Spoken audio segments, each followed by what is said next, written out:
Alrighty, people.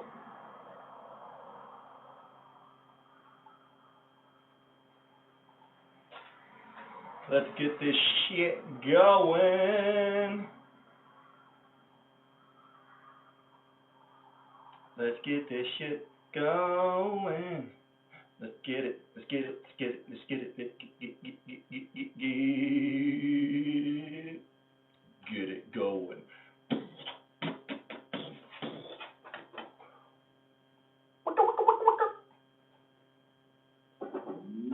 Uh-oh. That's no good. We can't have one battery on our music. On our music?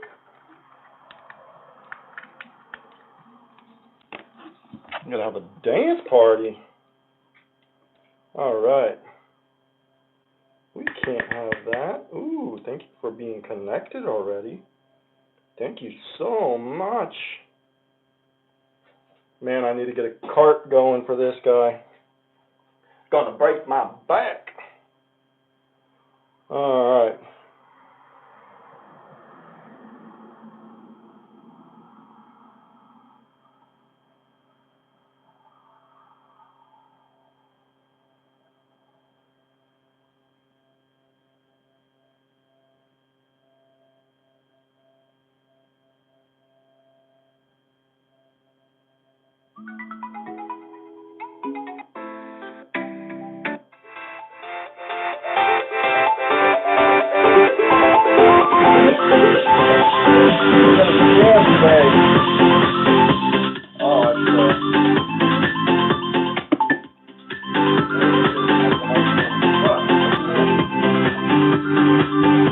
Alright, that worked. That worked. That worked. I think it worked. We're still running, people? This thing's still going. Couple of spots on the camera. Let me get that for you.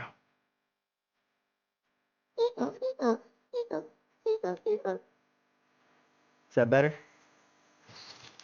Oh no, I really can't see. All right.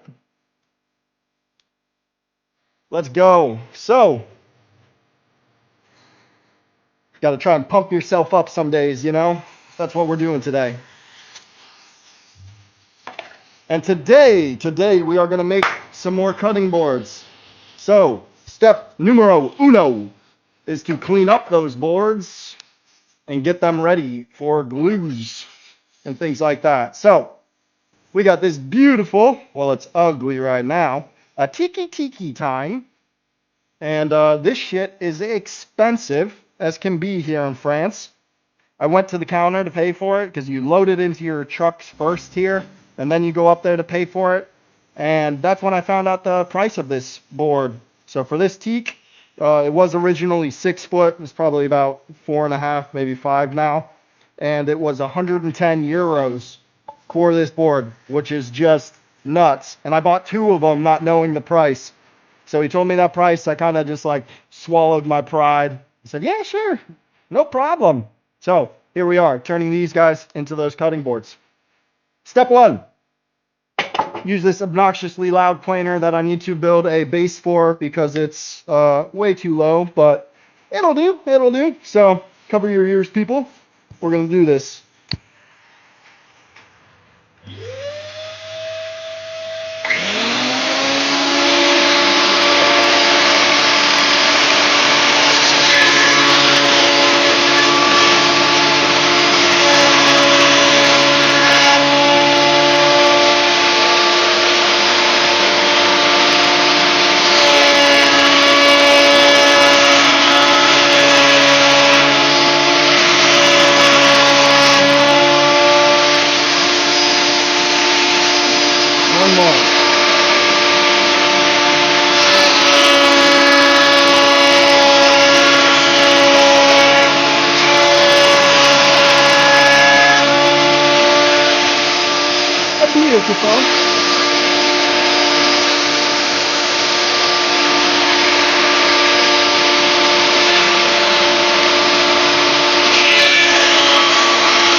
It's getting hot already. 2 minutes in. But we got to keep the sweat going, you know? Get that sweat out. Alright, so I just got the first side cleaned up. Looking pretty clean, looking pretty clean. And it's beautiful once I get this front face cleaned up, because that's disgusting right now. So, we are going to switch this planer. It's a 2-in-1 thickness planer. So in order to do that, we unplug the power. You know, safety first. All that kind of stuff. Oh, let's plug you guys in. Hold on. Don't clench up. There we go. All right, just make sure you don't die on me. All right, cool. So for this guy, what we need to do, kind of a pain in the ass, but it's all right. We drop the fence down get it over to its kind of 45-degree angle. We can loosen this back part, slide it forward, and then we are going to remove the blade guard, or the dust collection, I mean. The blade guard does need to move out of the way as well. Hope you're all enjoying my beautiful copyright-free music. You hear that, YouTube? It is copyright-free, so don't do anything to me, please. I don't know how that stuff works. So, at that point, we take the dust collection and we're going to flip it to the top side of this unit. Pretty simple, but definitely a flaw on the designs a little bit on this machine, but hey, for the price, I get 2-in-1, and I can't complain. All right, cool. So, pretty simple. Then we can plug it back in and get ready for our next party. All right, and on this one, you feed through on top for the planer this way, and then you feed through for the thickness planer this way. So, let's see how wide my wood is today. We are sitting right about 3.9. So, crank this puppy up.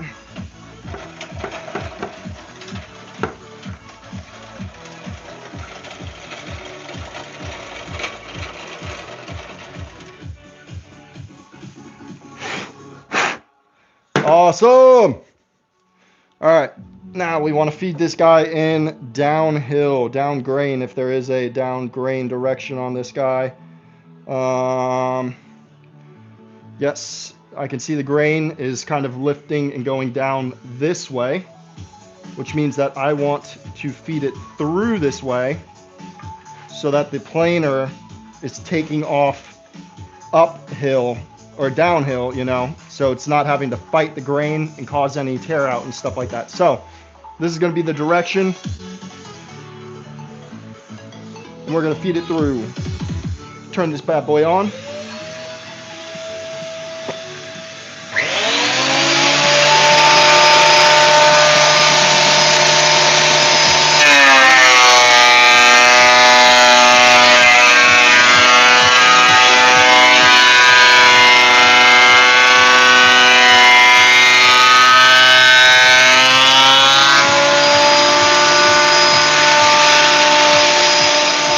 Much better already, so much better. We just have a little bit here that's still rough. So, crank it down.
So much better. Copyright-free music. Everybody ready to get down? That's so pretty. I just love this tiki. Gorgeous, gorgeous, gorgeous. It does have a fracture in the wood right here. Seems to be more present on this side. So we're going to try our best to avoid that area, but that's not going to be completely possible since I don't have that much of it left to work with. But first things first, disassemble this guy.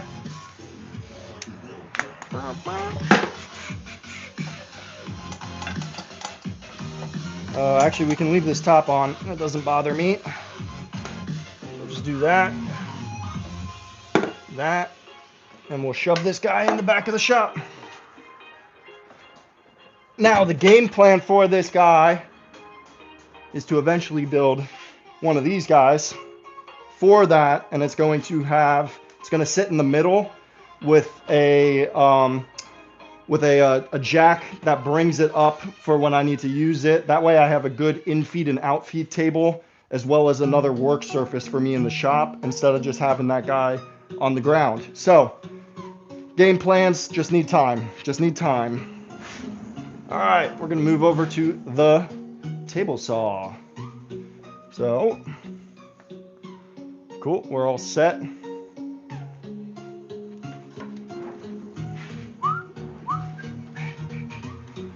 We can put this guy away.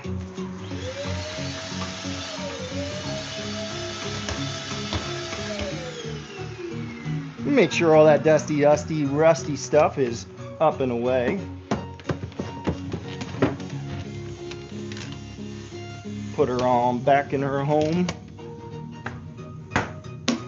Cool. So, now we need to figure out the game plan for this guy. I'm gonna remove that snipe that we get on the planer, and a lot of that snipe comes from not having like an in-feed out-feed table, as well as my thought process on that. I've heard a lot about that. I'm no expert, people. Just an average guy in the garage building cool shit. So,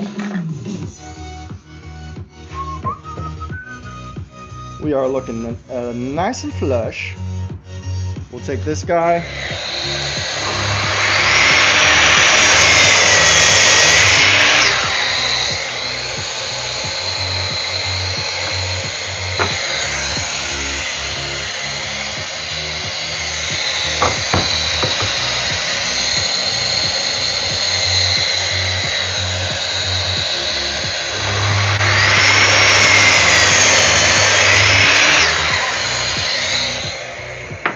Remove any and all extra snipage.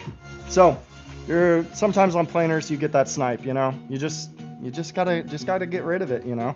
Even though, God, this is so hard to throw away scrap pieces. That's why I have a beautiful collection of scrap wood, especially when it's teak. I mean, just look at this. That's some pretty cool grainage on this guy that I think I can turn into a really cool knife handle.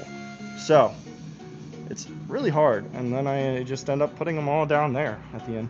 At the end of the day, we'll say it since no one's here to watch. That's my catchphrase. All right, so we got this guy cut. I do have some beech wood here. So we have the teak, and we have this beautiful beech wood.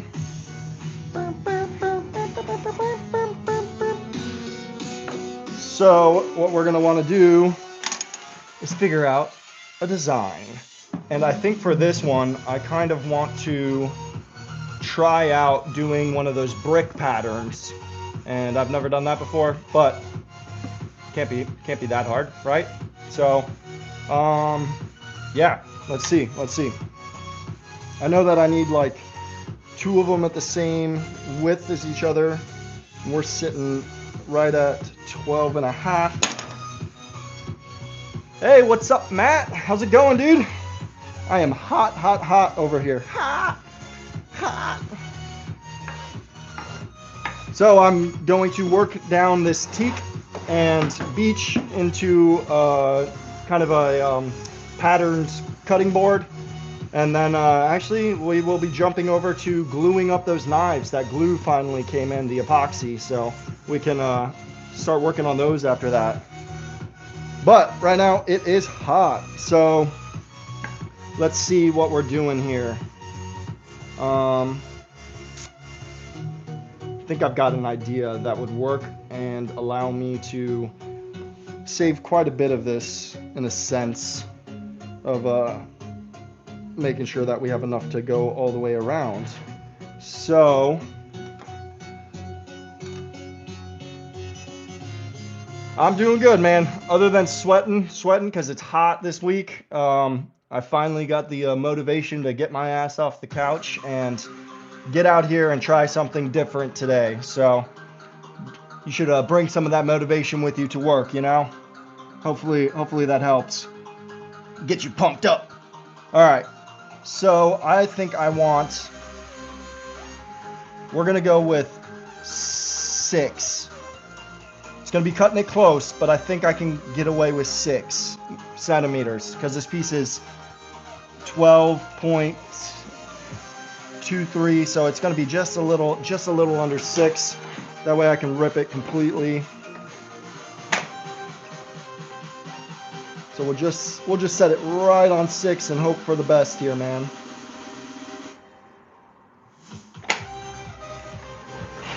Get this puppy cranked up. Man, it's great when you have some energy. I feel like I drank a Red Bull, but I didn't. All right. Must be the music. It's just like...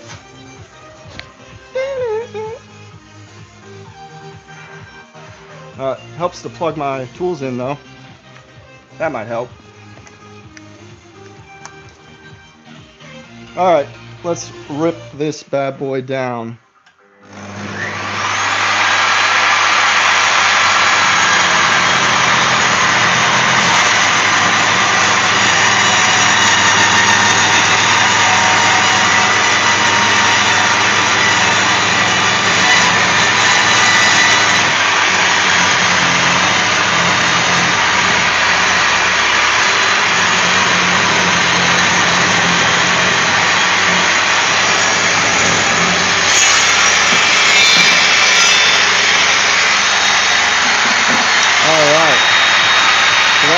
There, looks pretty clean. Right on the edge, perfect.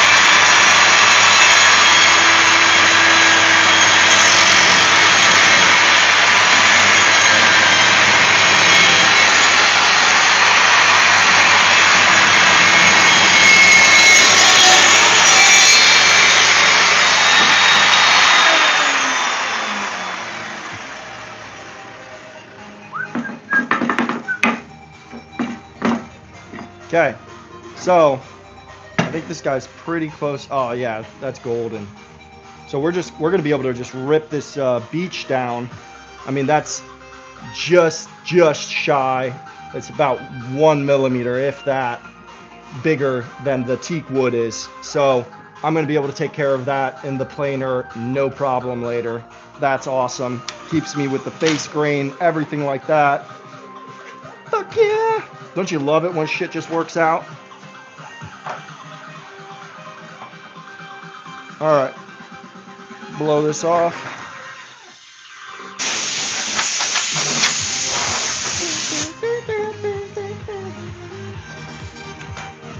Okay, so we got this guy down at 6. That's gonna be awesome, awesome, awesome. Does that work that way though? I think so, because it'll be like 6. We're gonna cut these down to I think 45 centimeters long on each of them, and then we'll be able to put them together. I need 4 of them, so it looks like we're right in the money for doing that. So, and then in between them, I'd say I'd want about that much. That looks good to me. Nice little healthy sliver will do the trick.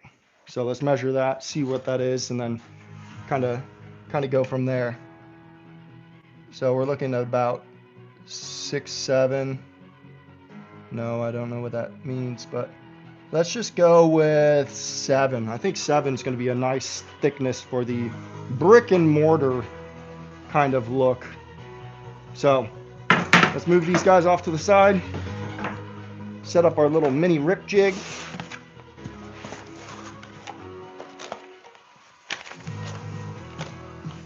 All right, set this guy over to 7 millimeters. So weird getting used to millimeters. Okay, so 130 is my 0 on this guy, which means that I want 123. And that will give me a 7 millimeter rip. Yep. All right, set that bad boy back.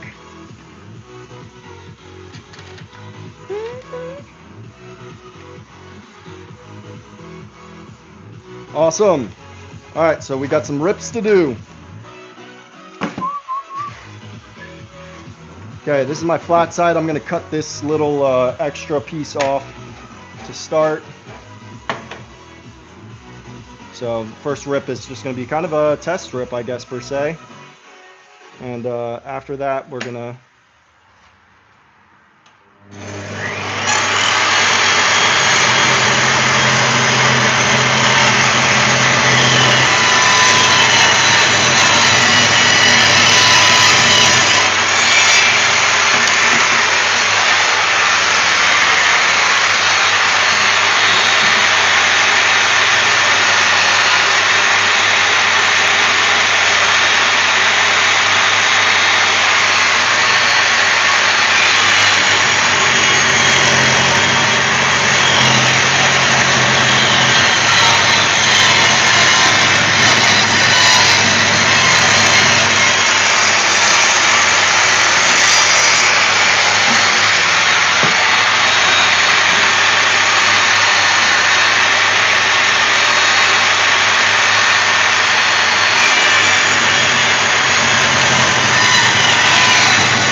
It's copyright-free music. I don't know if you can hear me right now with the saw running. Just a copyright-free music playlist that I found on Spotify.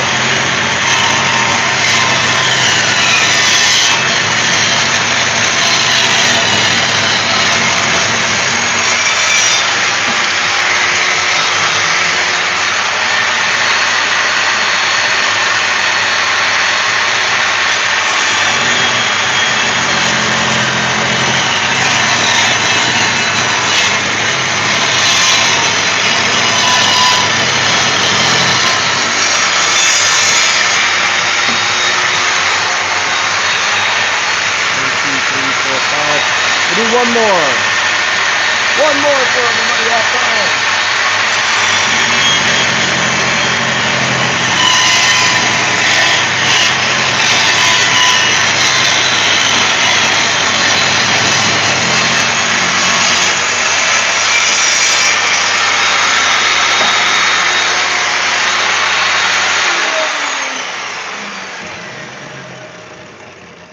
All right. Save this puppy for later. I don't think that I need more than 6. So my idea here is going to be kind of to, we're going to take the best pieces we can. This is going to be a top-notch cutting board. So we're going to end up taking 2 guys like this, and then we're going to have this guy wedged in the middle. It's going to consist of 2 glue ups minimum, maybe 3. So we will have these guys glued up to this. And then, does that work like that, or is it just one that I do that to? I think it works like this. And then I cut it. Bear with me. Thinking. Because I want to have alternating pieces, and then one of them is going to have to be a smaller rip on the edge.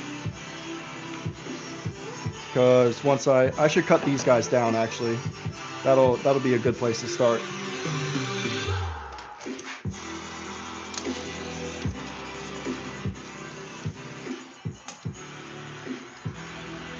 So this is 50 long. Fuck it, let's do 50. And we'll try our best with whatever this cut does for us. I don't know if we can save that or not.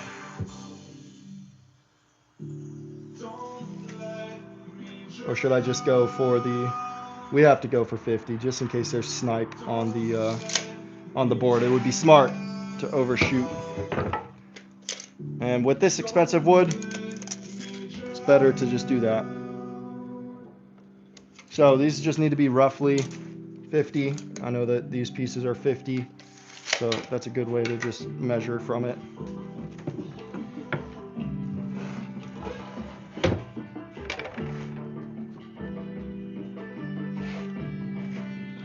All right.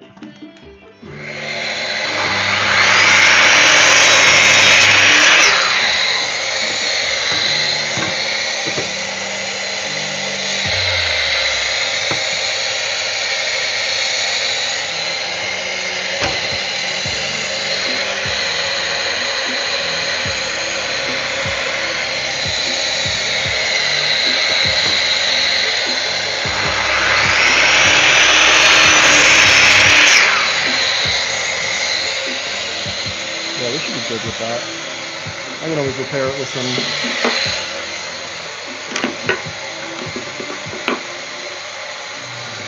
some glue and sawdust if needed. So cut this guy at 50. That's going to be a nice handle for sure.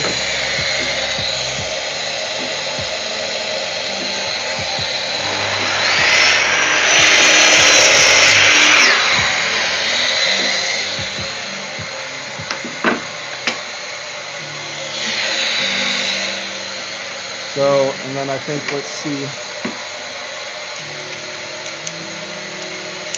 I need a new tape measure. Starting to give out. Oh, this is just working out wonderfully. This one's going to be 23 wide. This is 25.5 wide. But I'm going to make this one. It's going to have to be pretty much 23 wide. Because these guys are 6 on the dot, so I need to rip this guy down to 3. And you'll see why. Alright.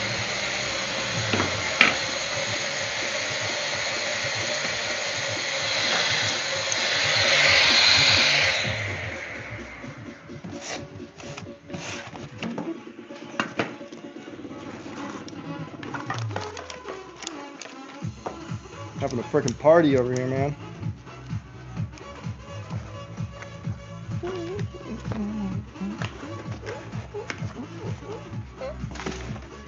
Alright, so let's adjust this guy over to 3. It's kind of a small cut, but it'll do, it'll do. Adjust the saw. Okay, there we go. Then we're gonna rip this guy down. Let's do it.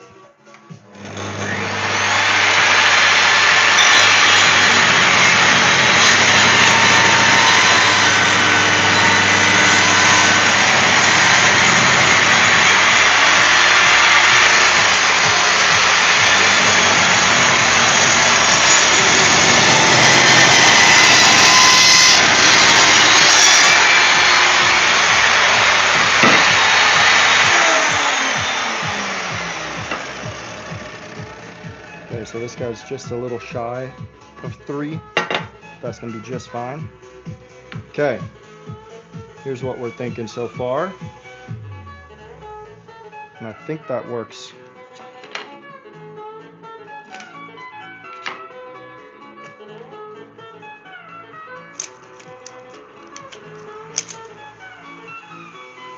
Perfect. 24 and a half. 25 are the other boards. Half a centimeter. Who's gonna know? Who's gonna know? This guy, and apparently Matt. And that's about it. Alright. Cut you down. Got another cool knife handle to knock out of the park later. We actually probably can make like 7 knife handles from that guy, so that'll be awesome.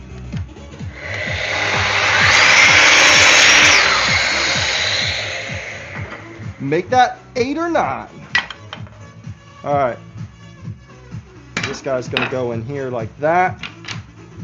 And then this guy's going to go here. And that, my friends, is going to allow us to do this brick pattern. I think, I hope, I don't know. We'll see, we'll see, we'll see.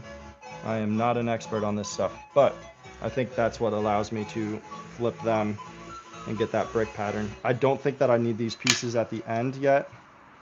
I think I can do those all as one.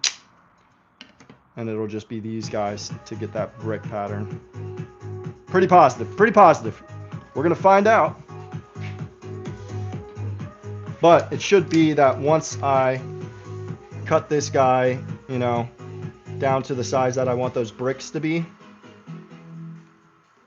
and get those pieces, I flip one of them, and then this line should end up right here in the middle here, and then in the middle here, and in the middle here, and then we take more of these guys. Like I said, I don't think I cut enough.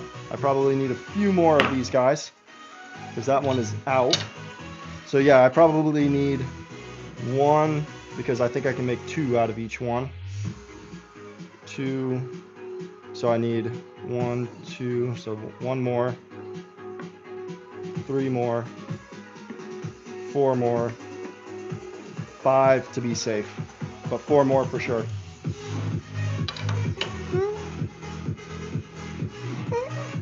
That's gonna be cool though. That is gonna be cool. That is cool, cool, cool.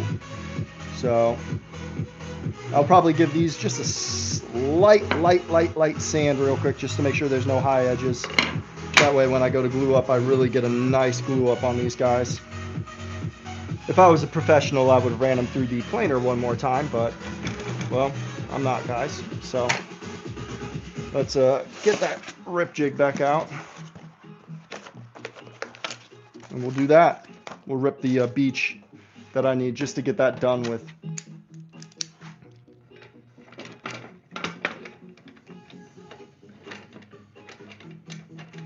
This is going to be a nice, expensive cutting board.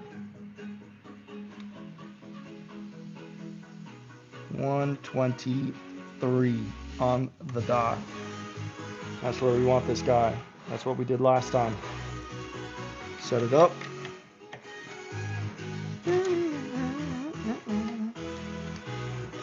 Yeah, it's just some a Spotify playlist. I don't know if I'm allowed to say that, but because they say not to play Spotify on here. But it's copyright-free music for YouTube. So hopefully we don't get kicked off the live. But I'm tired of not having music. It's not fun for the workshop. So YouTube, do something about it. As in, change your rules. Don't ban me. That wouldn't be cool. All right, we got that guy set up.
Cool.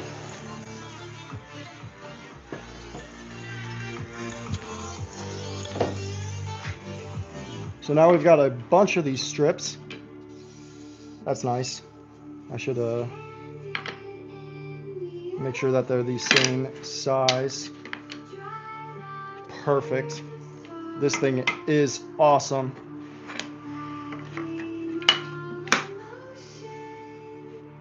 Cool, cool, cool. Ouch.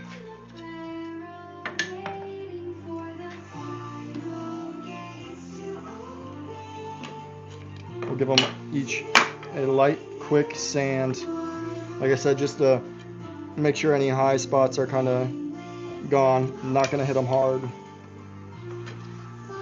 Any kind of bumps, saw marks. But it should be fine, even as is. I can see that we have a nice clean glue up line. But you know how that goes.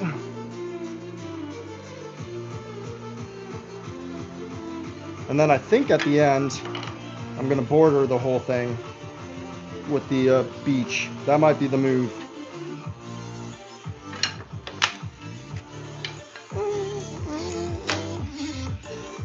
But all of these are going to be the dividers running through here once we get to that point.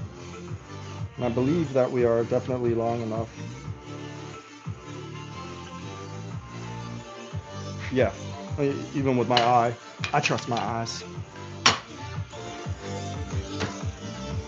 Alright. Let's break out the sander. Just to do, like I said, light sand, light sand, light sand. Oh, I didn't put a dust catch on the saw. So now I got a big ass pile underneath me right here.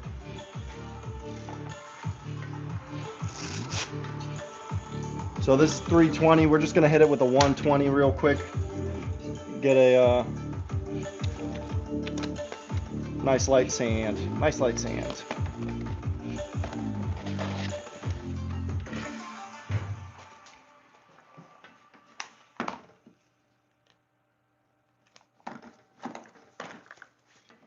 All right.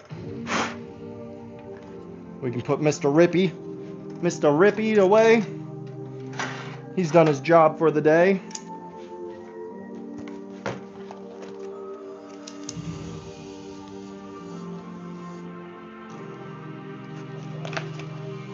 Okay, put him in his home. That way we don't make a mess of this shop. Ba ba ba ba ba ba ba. Ba ba ba ba ba ba ba. Ba ba ba ba ba ba.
So, once again, oh, I should do these two sides. A little concerned about that one, but we move forward.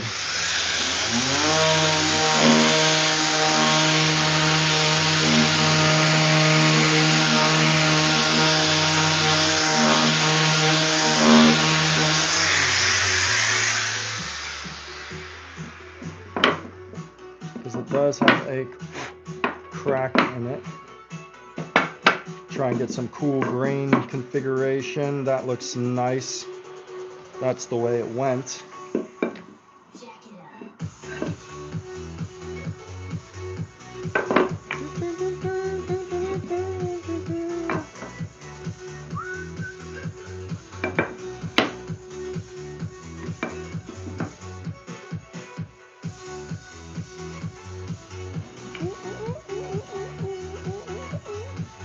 So I think for now we just pick out our 3 bests. Or is it just 2 bests? Oh, those are going to be great. It's 3. We need the little guy. Can't forget the little guy.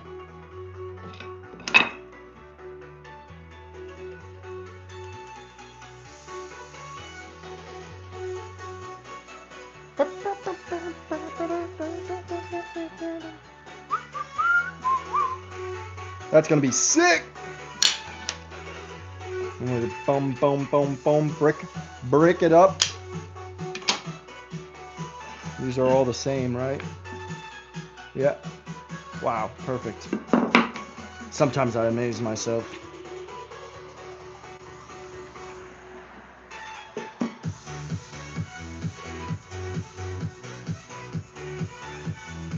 That's it.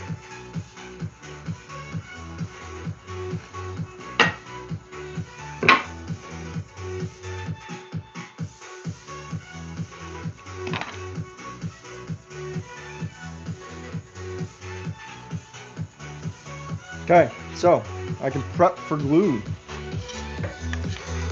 I think I have a lot of extra chambers here. That's all right. So I think I just need to glue these guys up. Then we'll do the others later. Once we flip them and all that kind of stuff. Okay, let's prep for glue.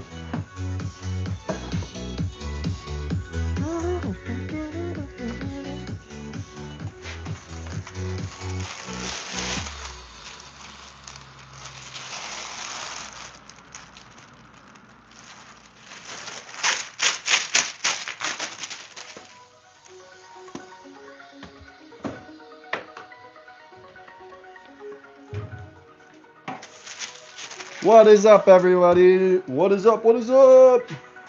By everybody, I mean nobody. Somebody, please say hello. Let's get this guy off real quick.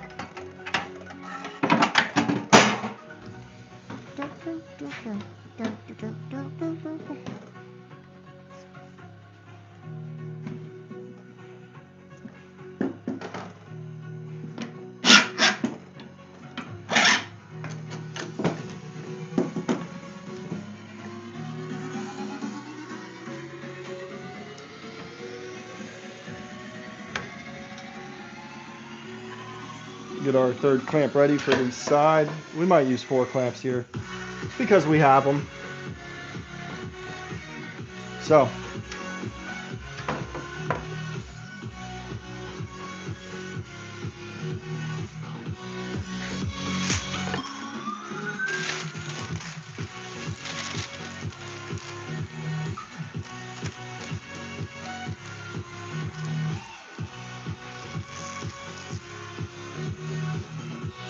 all right. These guys are going to get glued up as such. That's the game plan.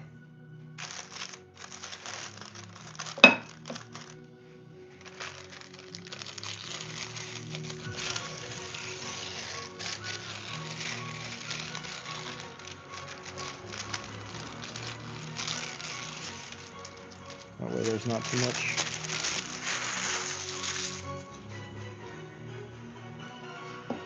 Glue side, glue side, glue side, glue side, glue side, glue side.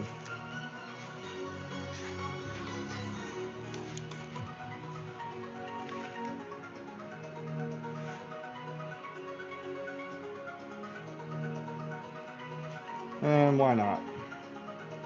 Can't hurt to make sure everything's a little extra secure, hey? I don't care about these squeeze out.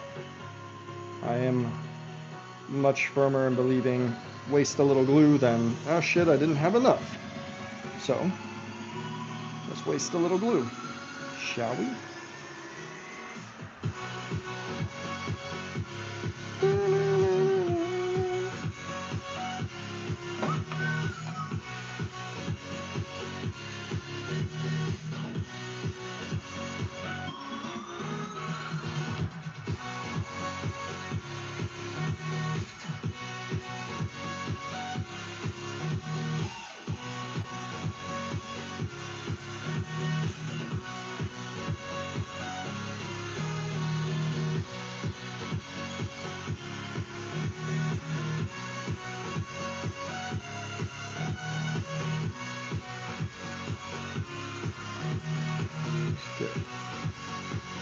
Take it easy, man.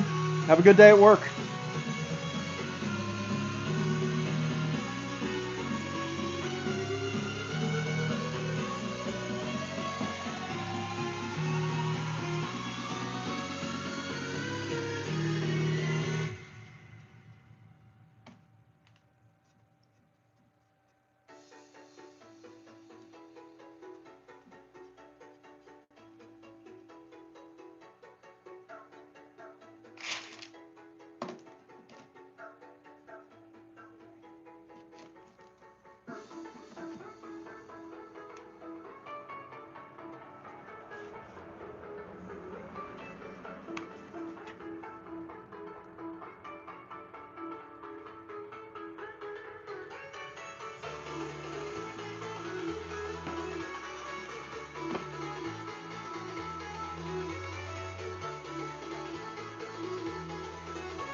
All right, that might have been a little bit too much. Take some over here.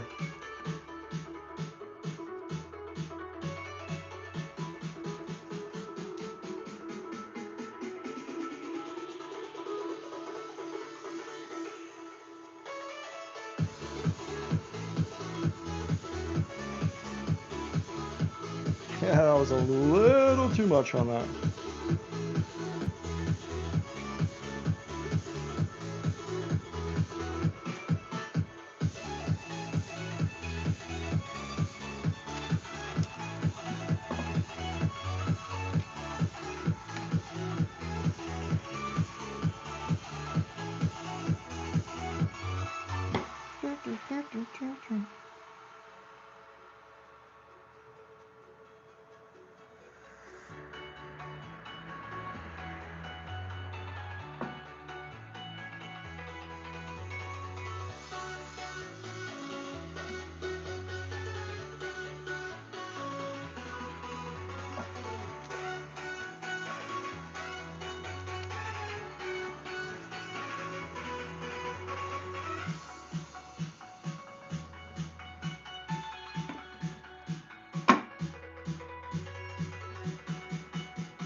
Slop some away from that.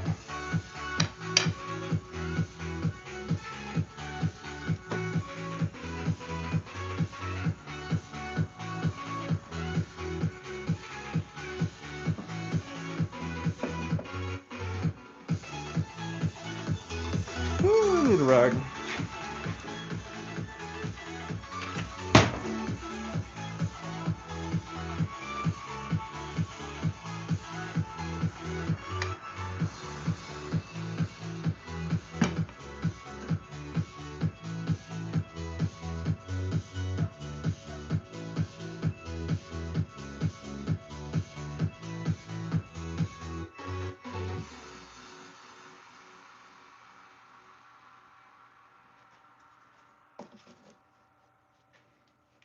Okay, okay, okay.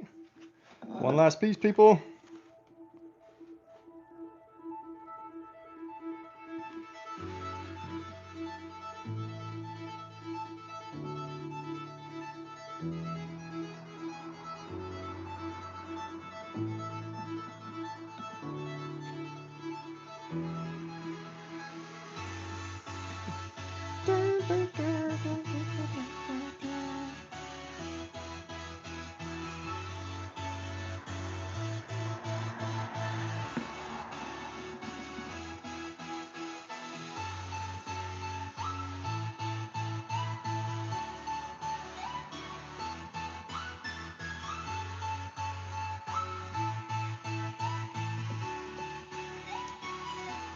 All right.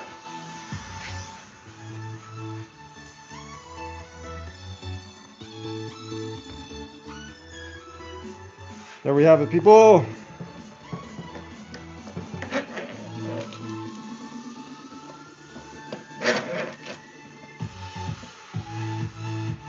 Get them as close as we can to lined up. Doesn't really need to be perfect here.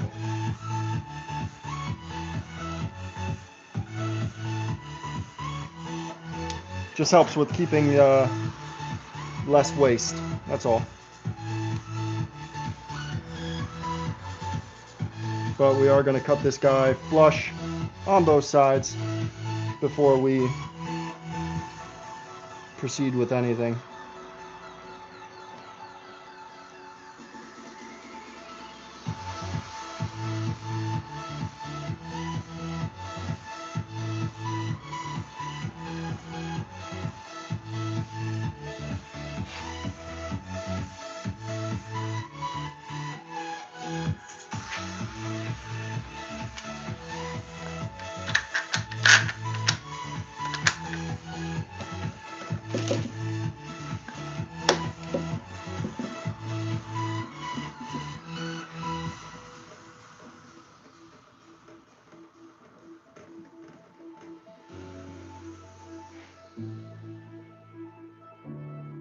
Wipe some of that into that little crack. I'm going to try and do the same thing on the back side.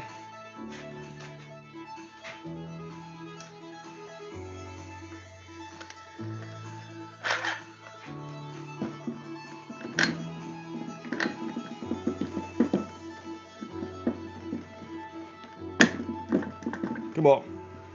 Don't be stubborn. There we go.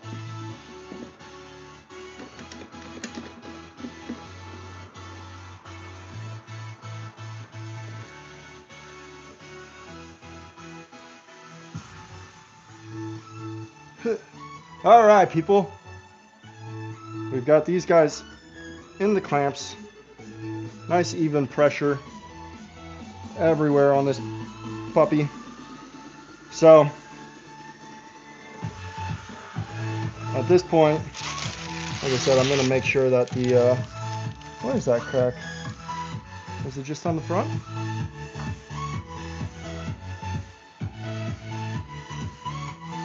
Should be right here. Yeah.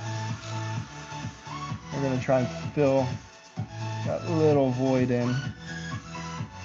Just make sure it's kind of disappearing. We are going to plane this guy down.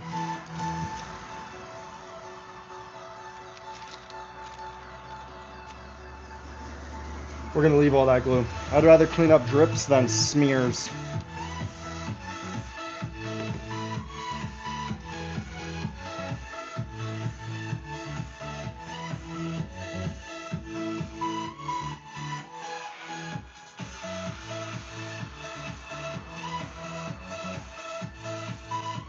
Cool. We're going to do an edge grain and grain, edge grain and grain, whichever one. We might do end grain, but it's going to have a little bit of edge from the beech wood in it as well. So there's kind of no getting around that with how long I need these strips to be.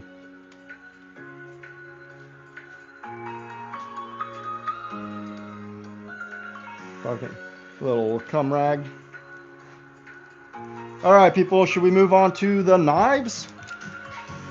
doing something like that. Hold on, I hear something going on out there. Something's happening.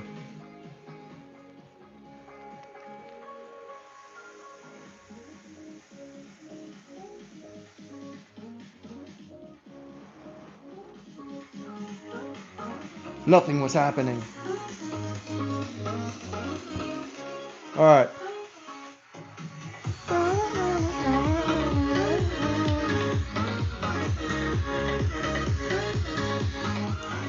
That sucks that Matt had to go to work because this is the blade that Matt designed. So,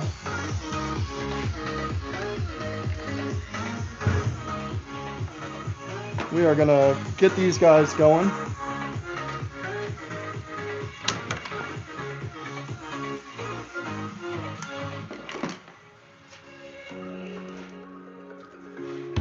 While we wait on that board to glue up.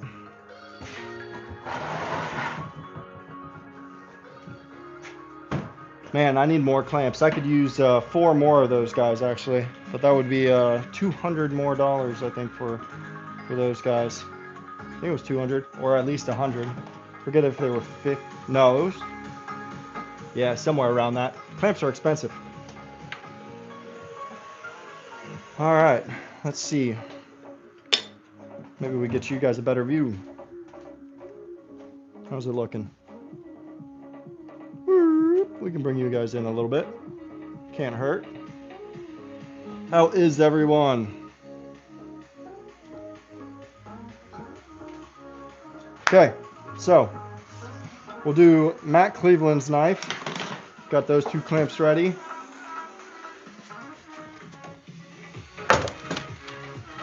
We've got a total of 4 clamps, so I can do 2 knives at a time.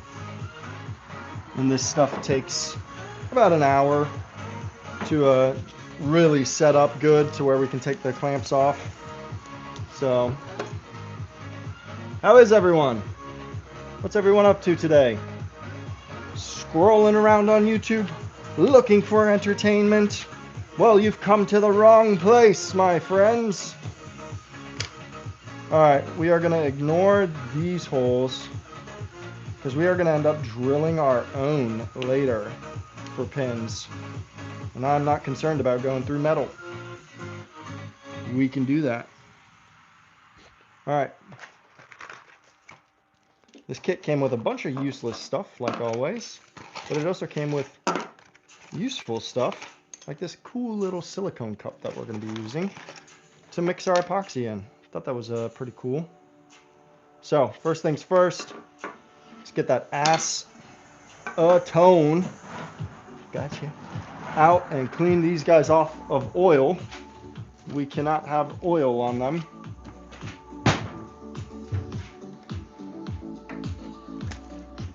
So, make sure that we get this oil off of the blades so that they're nice and clean to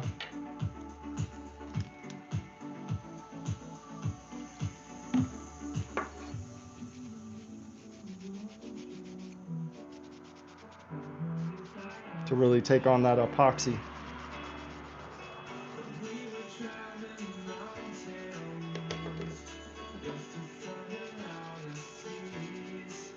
You can see all that.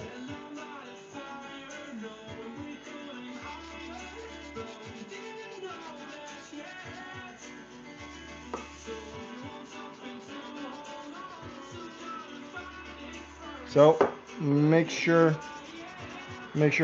you wipe these guys off.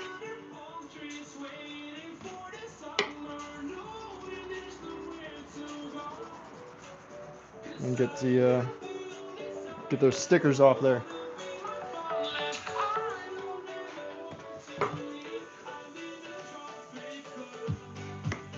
That's no good for the epoxy.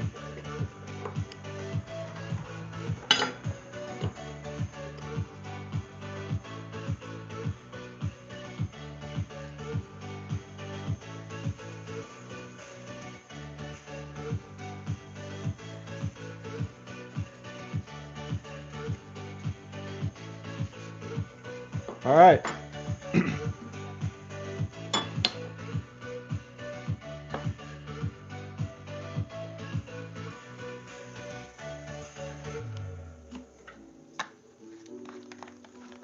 Let's do this. So, we got the epoxy out. We got the knives cleaned up.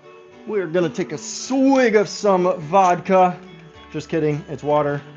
And we are going to glue these puppies up. We got the cutting board glued, waiting on that to set, so that's going to be a little while. It's kind of how these workshop things go. So I like to continue working on other things. And what do I have right in front of me? Some cool knives that we're going to glue up. So we have custom one. This one was made and designed by a Meinhardt who was watching at some point. I don't think he's here today. And then this one was designed by Matt Cleveland, and he was just here. Unfortunately, he had to go to work. So, sorry, Matty, but we gotta work here and glue up your knife.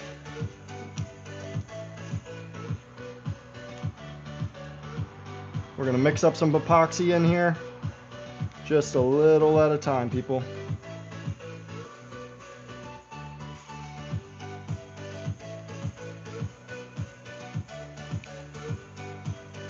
Put that lid back on. They gave me this cute little silicone cup. It's pretty cool.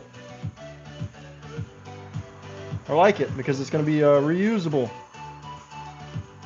So we just really need to make sure that this is all mixed up, and then we can go ahead and proceed on with gluing these knives up.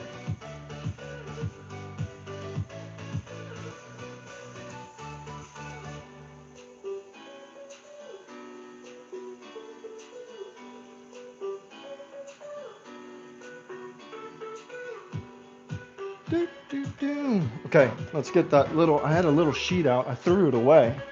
I don't know why I did that. Why did you do that, Brandon? We could have used it right now. It's a little sheet of wax paper. Kind of help out. Making sure that we don't get this crap all over the workbench. Because this stuff is nasty. Anyone else like the smell of this 5-minute epoxy though? Is that a problem? Do I need to see a doctor? Okay, this guy's going to go on this side. So, we don't need to glue that part up. We can just put glue on the blades themselves here. As long as we've got enough, we're going to be good to go. All of this is going to get cleaned up later, polished, the whole 9 yards. So just get it on there. Make sure that you're within your working time. That's the most important. So it's nice when the epoxy goes through to the holes as well, because we're going to drill those out later anyways. We're going to make new holes wherever we want to on these knives. Wherever you guys want to, should I say. Because these designs are all you guys. Oh! Gross!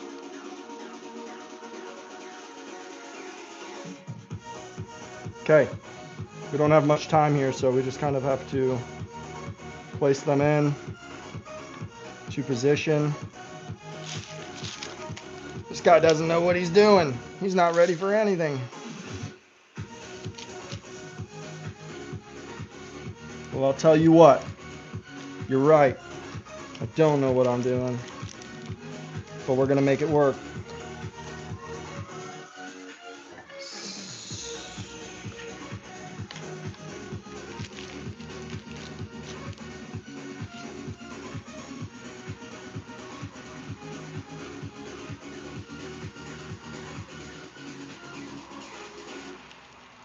The important part is just that we position everything in line with each other. Hey, Meinhardt, your knife is up next, man. I don't know if this epoxy is going to set off before I get to it, but we're going to find out.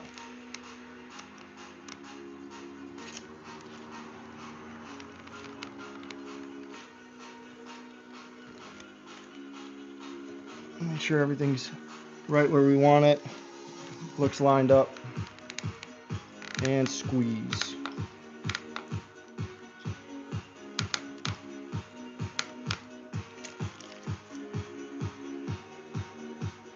Perfect. Okay. Yeah, there's no way I have enough work time with that epoxy to... Oh yeah, that's already freaking hard. So, we're doing yours right after this one. Let me get a towel. Man, they don't mess around when they say 5-minute epoxy. It's more like 2 minutes that you get. Oh.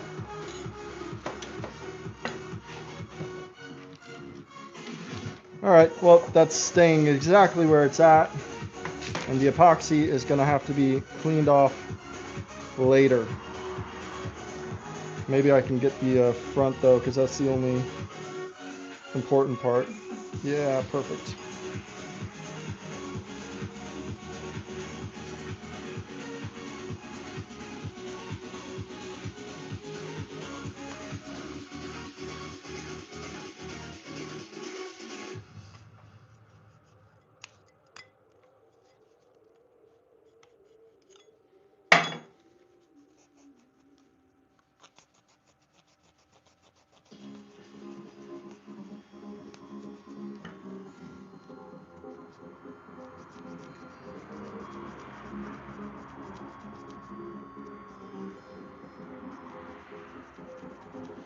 There we go. Alright, that's Mr. Matt Cleveland's knife. And like I said, we are going to leave this in these clamps for at least an hour. Everything looks lined up perfectly. Got a nice reveal. The only thing I see is right there on the front, but we're going to sand this puppy down and it's going to be nice. So, let's set this one to the side. And let's get on to Meinhardt. Alright, let's see if I can pop this guy out easy enough though. Or if it's too hot right now. Oh. Man, that stuff is hot.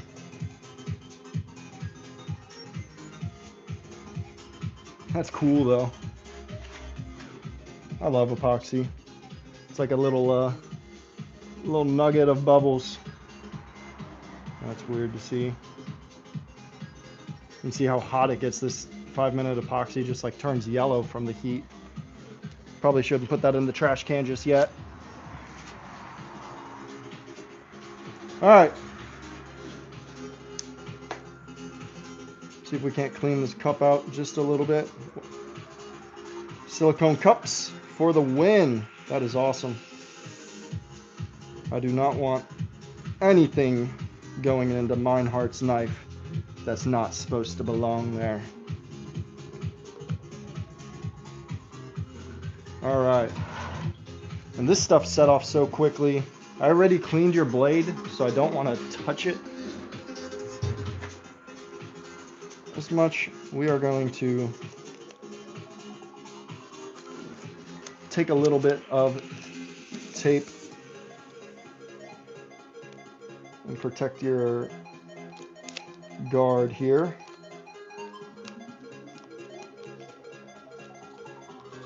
Your finger guard. You came on the perfect time, my guy. You get to see your knife get glued up.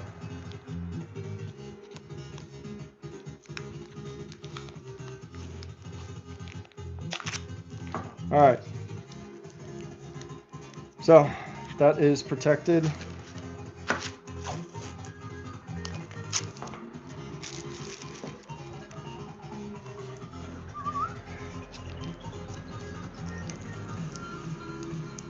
Okay, already cleaned it with acetone.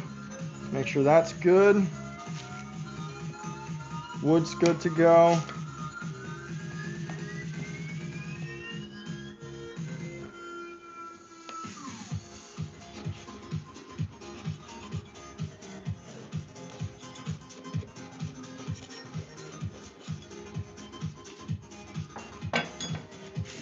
Okay. Little sheet down, clamps are on the ready. Let's go ahead and wipe these down just a second. That one's that side, so this one's this side.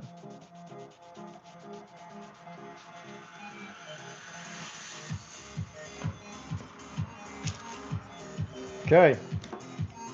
Now we don't have much time to work with this epoxy, but we have just enough time to work with this epoxy. Let's get your knife glued up.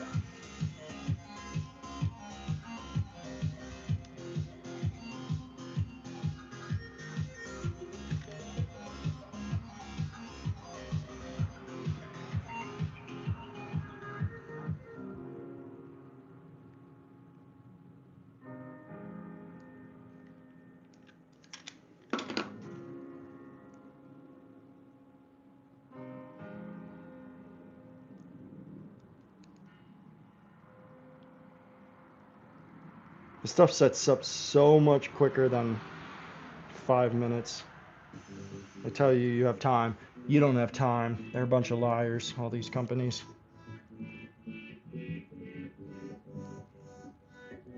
Especially when they tell you to mix it for, I think it was 30 seconds or a minute on here. I was like, yeah, we're just gonna do our best and say F the rest.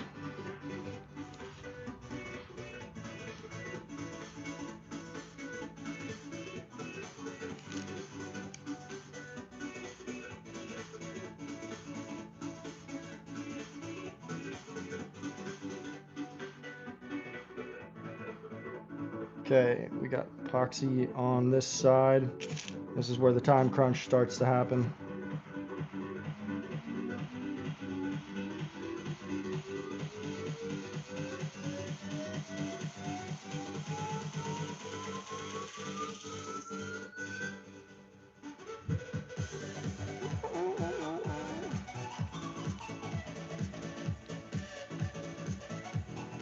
Okay, a couple dots in the middle help with making sure we get some good squeeze out.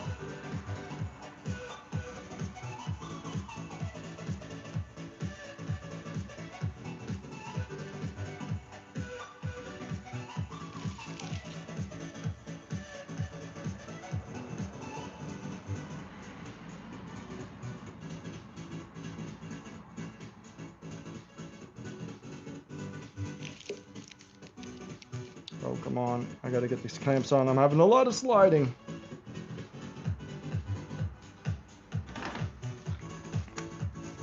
All right, it's encased.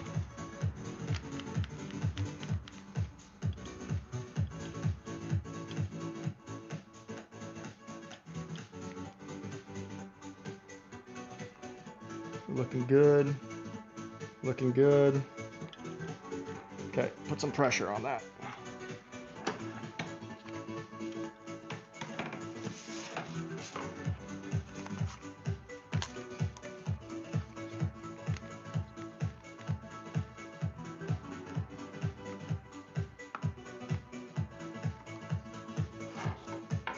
All right. That looks pretty protected. We'll just break the epoxy in a sense. That way we can clean that up later a little easier. Yep, perfect. We're gonna do the same thing on this side. Try and wipe it off the, Go knife, go! Wipe it off the brass. Make sure that brass is nice and clean.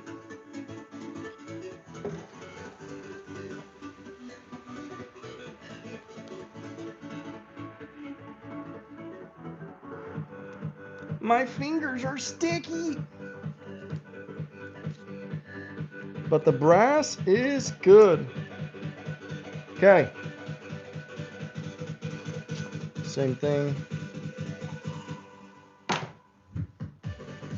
That side's good. lot of squeeze out, which is great. We don't want any gaps in this puppy. Cool. I'll show you. The whole thing is epoxy, but like I said, we're gonna take this puppy to the power sander and we're gonna get rid of all of that extra epoxy that squeezed out. I mean, it's already pretty firm at this point, which is just crazy. That was not 5 minutes, you know, but we have a lot of juice and the epoxy's filled in here, so we are going to be able to clean up this knife pretty nicely once that epoxy sets. So the important part that we really wanted to make sure is that we have these front plates pushed up against the brass and that we don't really have any gappage between the wood and the brass on both sides, and making sure that our pattern lines up with each other. Oops, sorry. Making sure that our pattern lines up so when we go to sand everything, it kind of looks like it flows through, you know. So cool. That's 2 knives up and glued. That's awesome.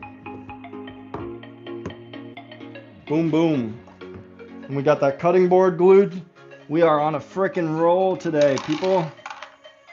Put that down that way. This is probably not a safe thing to do, to put knives point up.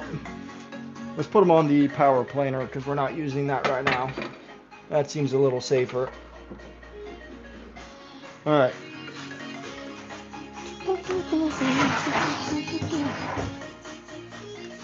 Go, knife, go! All right, we did it, people. Let's let this epoxy sit. Like, look, it has not been 5 minutes. And this stuff is a cube. But we got it done. We got it done. So, I wish glue... I take that back, what I was about to say. I was going to say I wish glue set up quicker, like the Titebond 3 for working time. But then could you imagine the amount of stress you'd have on glue up? If it set up as quickly as this, it would barely be possible. So, I take back my wish. Sometimes you just don't wish for the right things, you know? Classic genie in a bottle.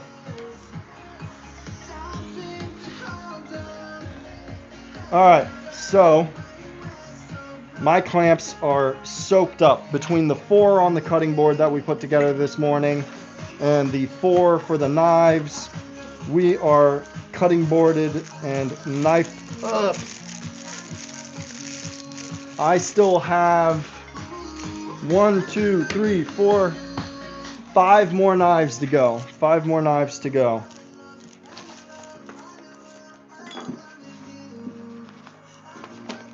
But let me show you the cutting boards that we just kind of finished up.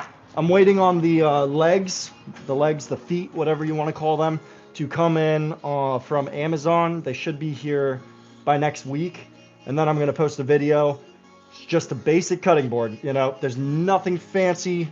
I mean, it's fancy, but there's nothing fancy in the making of it, you know. So I don't know how well it's going to perform on YouTube. But I'm going to show you guys the cutting boards that I made and make a little video for you guys out of that. And I'll show you right now where they're at. So these are the cutting boards. So I just kind of got them oiled up yesterday. So this one is a teak with Wenge. So we're just still waiting for the tongue oil to do its thing, set off, and then we'll, you know, clean them up, re-oil, and we'll do that 3 or 4 times and make sure that, and then this stuff's going to take, it's like 15 to 30 days for tongue oil to cure. But all of them have the juice grooves in them, and then we have the handles that were routed into the back side, and then we're going to put some brass legs on the nicer ones. And I'm not sure what we're going to do with the not so nice ones. This is the one where I made that mistake and the router bit slipped on me and came out of the juice groove. And I decided to cut these 2 guys into it. So I think that was a cool little repair to get those guys going on that side of things. And this one I really enjoy. This one is the Padauk with the beechwood and teak. So, but the Padauk on it in this like area here is like so orange, and it kind of falls through to that side too. So I think it just turned out really, really cool on this board. Same thing, all the juice grooves on it. We've got the routed in handle slots on both sides. And all that's left to do on this guy is to add those feet to the base. So once those come in, we can add those feet. Then I can finish up those videos for you. And then this is the most standard one that I have that I'll just be able to sell for a cheaper price. And so this one I think I'm going to sell for about $10. I think that's about all it's worth. Just kidding, just kidding. I'm not going to do myself that bad, you know. But yeah, so we got all of those done, and we're just in the oil process. And then right now, this puppy is being glued up, and this one right now is just the teak with beech wood running through the middle. And what we're going to do out of this is cut them into the smaller sections using the table saw later on. We'll just cut all these smaller sections out of them. And what I did here was the first 3 of the teak are 6 centimeters wide, and then the last one is 3 centimeters wide. So I'll be able to flip every other piece over, and we will have a brick pattern once I put the rest of the beech pieces into it. So like I said, you'll be able to take like this piece here, for instance. When we cut this out, we'll flip it to this side, meaning that the beech is going to line up in the middle of all of these guys here. And then in between all of those pieces for our second glue up, we'll come through with the other pieces of beech that we ripped at 7 centimeters wide, and we'll be able to put those right in between, and it's going to give it that brick and mortar look. So not sure if I'm going to go full-blown end grain and all that stuff. I might still do edge grain for right now, because my concern, well, it's not really a concern of build and stuff like that, but I have no idea what these things sell for. I'm never going to claim that they sell for, you know, thousands of dollars or something like that.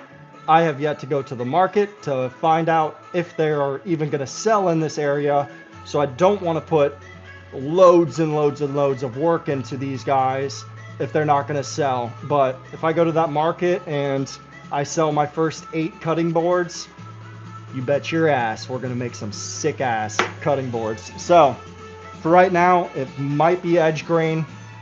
I'm probably going to end up coming back on a live at some point when that's ready and asking you guys if you'd rather see edge grain or end grain. Please don't hurt me on that one. But yeah. Oh, hey, what's up, Craftsman? How's it going, man? How's it going? Thanks for stopping in, dude. Thank you for stopping in. They are pretty nice. Thank you for that. And no, thanks for stopping by and saying hello and smashing that like button. I'm sure you already did that. Cool. Trying to get everybody motivated today, you know, to get out there and do some work or go to work, whatever's your jam, your cup of tea. So we got some copyright free techno-y kind of music. All right. So for this one, it doesn't have the full tang. I think it's tang on it. So I think what I'm going to do is end up taking, in fact, it's either going to be some of this teak from what we were just working on today, because I could definitely make this into a handle. It's kind of already the right size that we need and everything like that to make a handle out of it. So it's either going to be some teak, some tiki, or it could be Wenge, which is a dark hardwood. There's so many options. I have so many pieces of scrap here, so many wonderful colors. The choices are just unlimited, is what it feels like. And we are going to find the best one. The other choice is this rosewood, which I just have this little piece left of. But this rosewood is just so dense. It might actually be the better choice for this guy. And it's such a nice wood.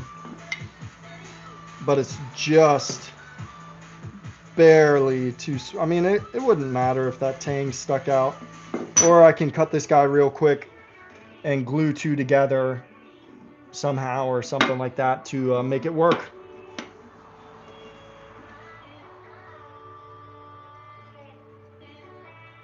Ooh, money clips. You're going to have to show me those, man. I want to see them. I like that idea. And send me some of those money clips if you get the chance, and just make sure to forget the money in there. Just kidding. No, I think rosewood is going to be a good choice. But like I said, it is just a hair. Ooh, what is this? It's going to be just a hair too short,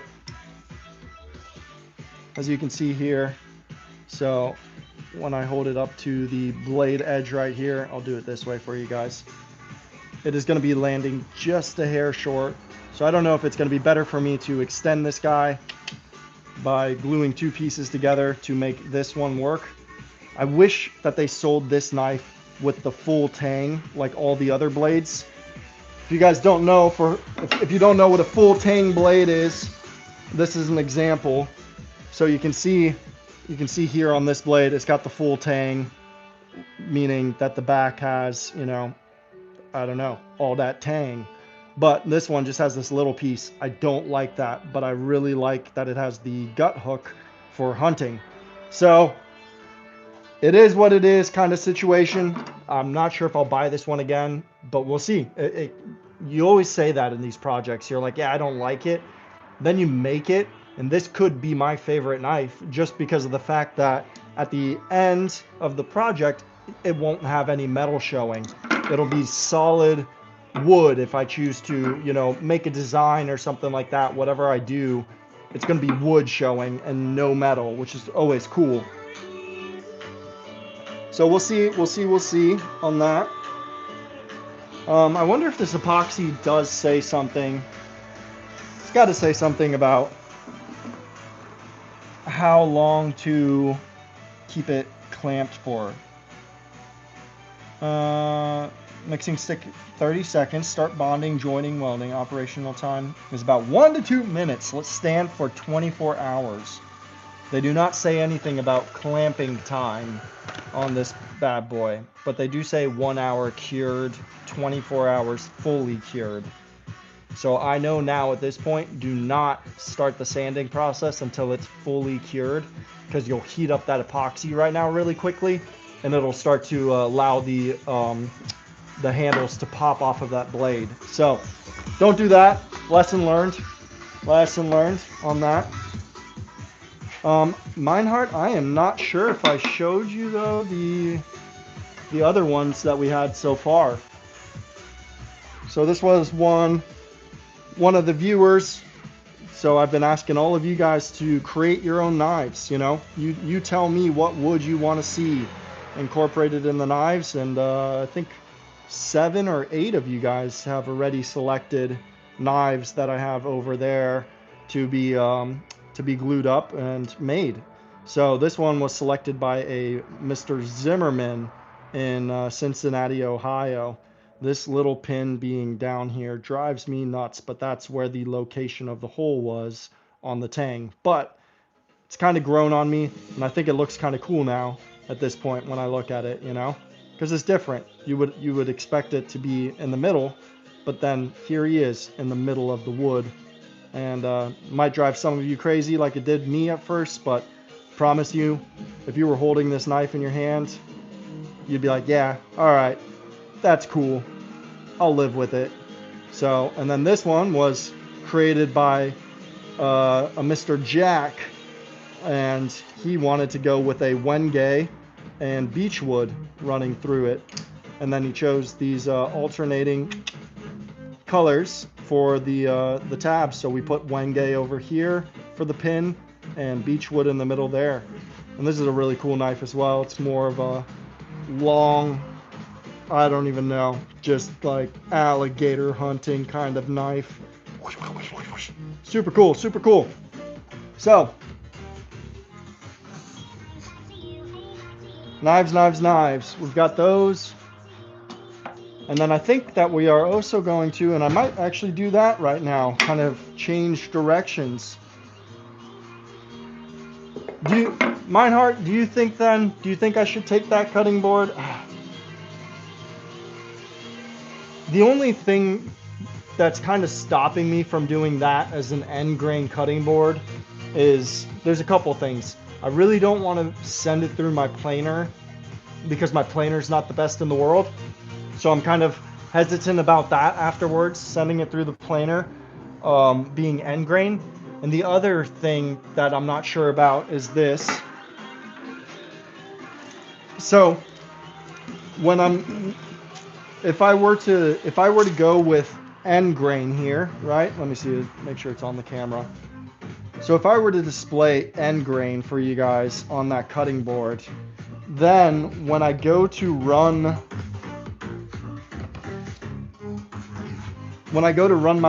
my dividers through that are going to be running this way, they're not going to be end grain. So it would be all end grain, and then these guys, like I said, are going to go right here, that are kind of like the mortar and the brick and mortar situation, you know. But those won't be end grain, you know. I would have had to have glued one piece, I guess, on the entire thing, you know, for that to work and be all end grain. But the case right now, since that's not what I did, the pieces would be end grain everywhere and then edge grain in the middle. And I'm not sure how I feel about that, if it would look better, you know, to just flow with the edge grain instead of end grain on this one, and then doing end grain afterwards. But that's the cool part about woodworking. You kind of just do what you want, experiment. It doesn't really matter, you know. So that's why I love woodworking. I just get to kind of play. It's not playing, it's working in the garage and create cool things. And yeah, thanks to you guys, I am now at 1,000 subscribers, which is just awesome. I am beyond thrilled about that. Kind of gave me another boost of things, because yeah, I feel like it's moving forward, you know. And now it seems like the numbers are just going to go up from there, and hopefully at some point I'm going to be able to make a living off of doing this and showing people and all that kind of stuff. So dreams, dreams, dreams, people. Never give up. Rule number 1, never give up. Thanks, man.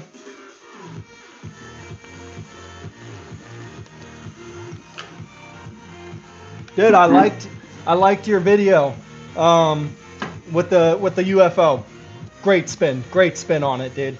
Great spin. Because I'm telling you what, I was getting very tired of scrolling through and seeing nothing but the floating cross videos. And I was myself kind of thinking, like, how can I do something that's different in that sense? So I was like just starting to think about that kind of stuff.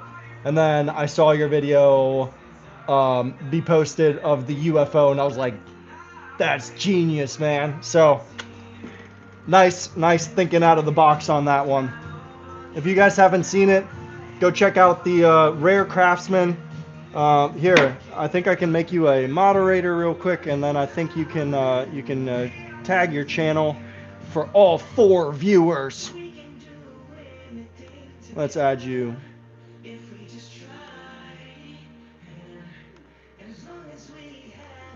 Bingo. All right, so you should be able to post your video down there now at this point, or your channel, I mean. And all of those people watching me right now can go and check out your channel because it's a cool video and it's funny. So it's a win-win-win.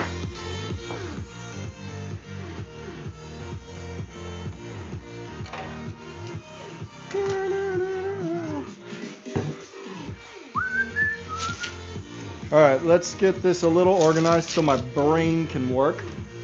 Hell yeah.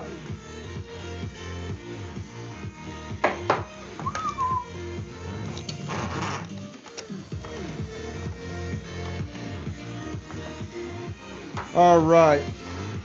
We don't need any sanding right now. I don't know how I'm gonna do this knife.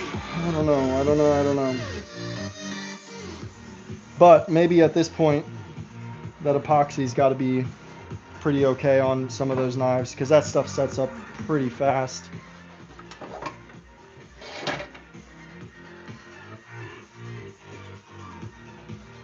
Yeah, it's hard as a rock, man. Cool. I don't think any extra clamping pressure is going to change anything about this. That's going to be a nightmare to sand through. Let me tell you that right now. I tried to get there in time to clean up that epoxy. Yeah, that didn't happen. So we are going to spend quite some time gunking up sandpaper and removing this until we get down to the metal, and then we can polish the metal. So, and then I'm going to remove these tabs over here and start to sand this guy down. So that's going to be sweet. This one belongs to Matt Cleveland. And then Mr. Meinhardt. This is Mr. Meinhardt's. Let's see what this looks like so far. This one's sweet. I think once we put some oil on Meinhardt's knife here, this one's going to be super, super cool with the pattern that he laid out here. So that's going to be sweet. And then, yeah, they go pretty quickly, honestly. Same thing on this. That epoxy sets so quick. You don't have any time at all to do sanding on it, you know, or to clean it out. Sorry, not sanding. Speaking out of my ass. All right, so this one belongs to.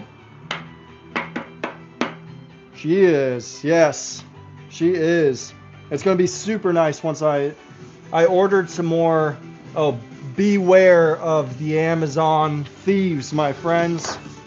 Let me see where'd I put that fucking China garbage. I got fooled. I didn't look at the it's my fault. It's my fault. But just so you guys know to pay attention. Oh, I think I put it in the cabinet I never open because I can't open them or use them, so.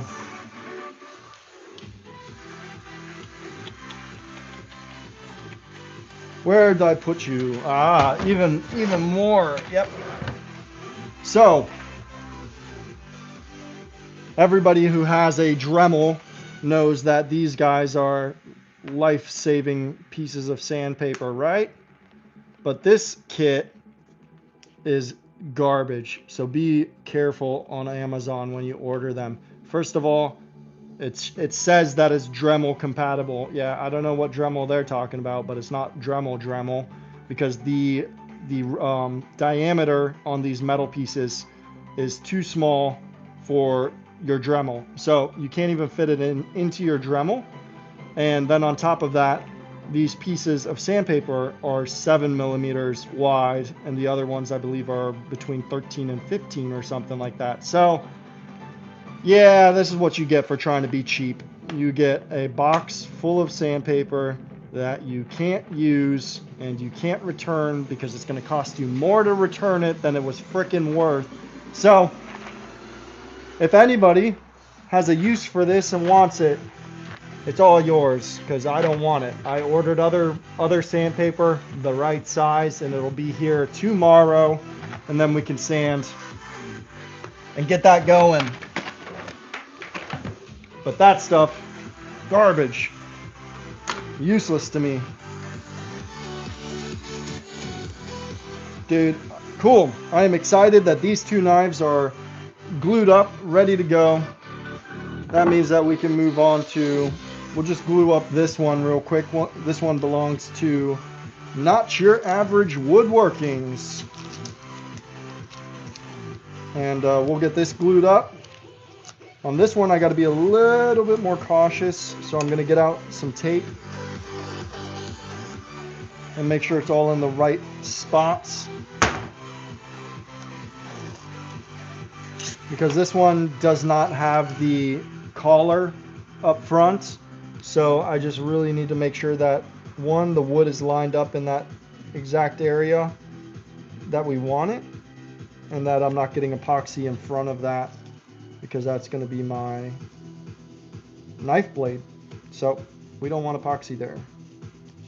Okay. And the cool part about these knives right now is they are not sharpened. So it's kind of it makes you feel safer when you're working with them. All right. So we got this one, which is Tiger Wood and Tatajuba. That is what Johnny Boy wanted. And then I'm just going to kind of make sure everything, his got cut a little close. So we just have to make sure that we put it right on there, because it's just super close to the metal. I'm a little worried about it, but I'm also not worried about it. So there's that. You know how it goes. All right. And then we're going to figure out the other knife, I think, after that, because that one I can technically find some scrap, something like that, and make that knife work. So buckets. Oh wow, I totally missed. Glad you guys didn't see that trash can. All right. Pull out my beautiful chair. All righty. So the 5-minute epoxy that sets in 1 minute. Let's get ready to rumble.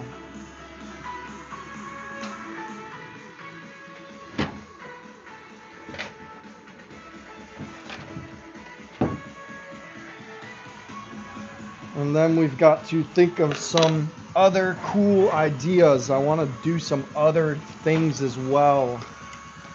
I have one idea for chair build. Oh, you don't like my chair? Something wrong with my chair? Huh? You got a problem with my chair? Chair build needs to happen, that's for sure. I want one that's kind of a chair step ladder situation, so that I can get up higher above my cabinets. I have some storage and things like that, so I'm thinking a chair step ladder situation. All right, we're gonna need everybody to lock in here, because this epoxy is not friendly to anyone.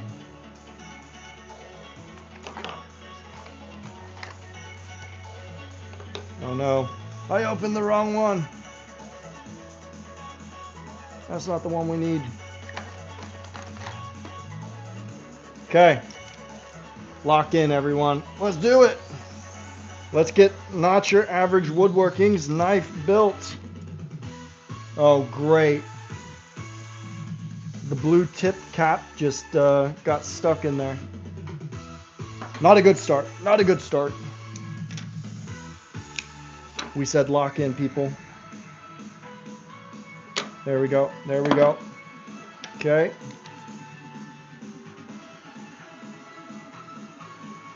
Way too much epoxy, as always. No different than the glue.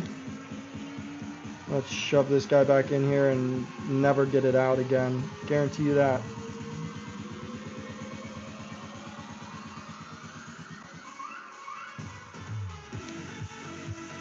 Okay.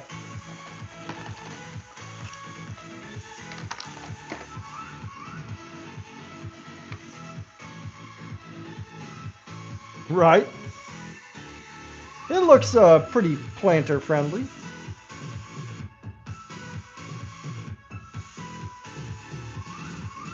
I was thinking if these cutting boards sell well, that I want to do a cutting board that has a matching knife that has a slot for it on the side and is held in there with probably magnets of some sort.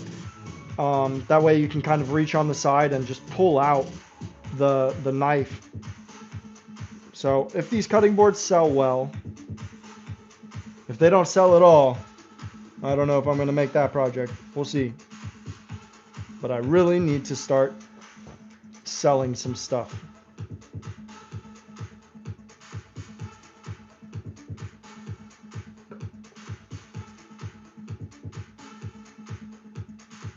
All right, we got 1 minute to work on this stuff. Even though they said 5, they're liars.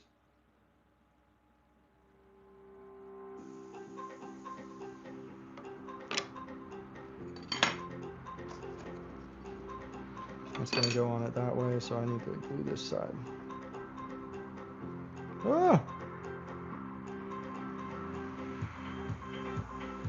All right, epoxy is on.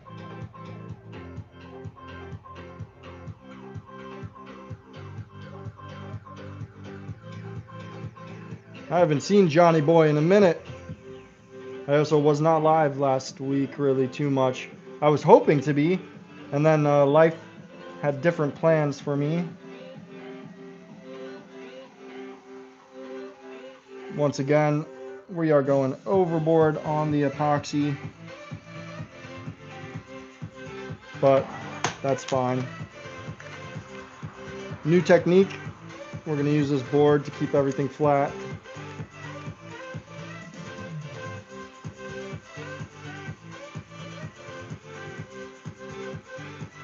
Make sure we're all lined up and apply some pressure.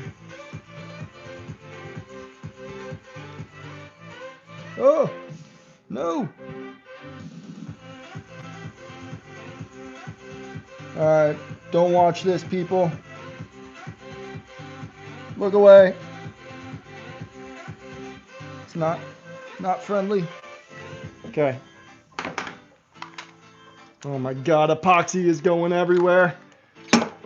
My fingers are covered. Whose idea was this?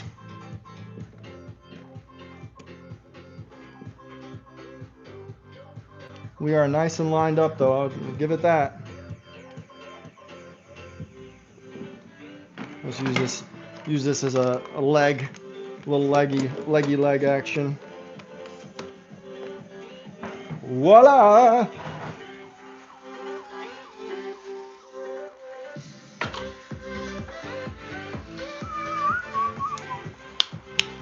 All right, we got to get this epoxy.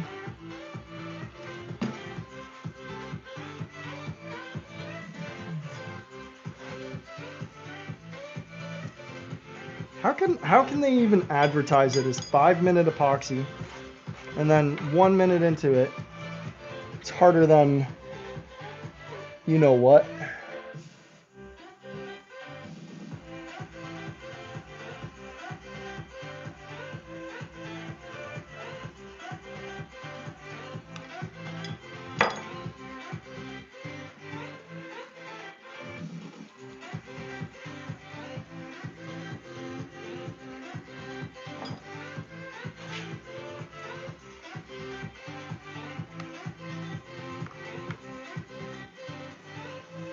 Yeah, 5 minutes from opening cap. Is that really what it is?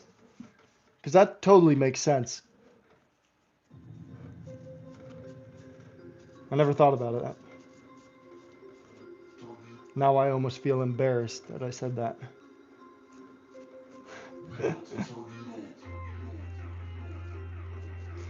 Chopping boards. I don't know, man. Let's see if you guys can help.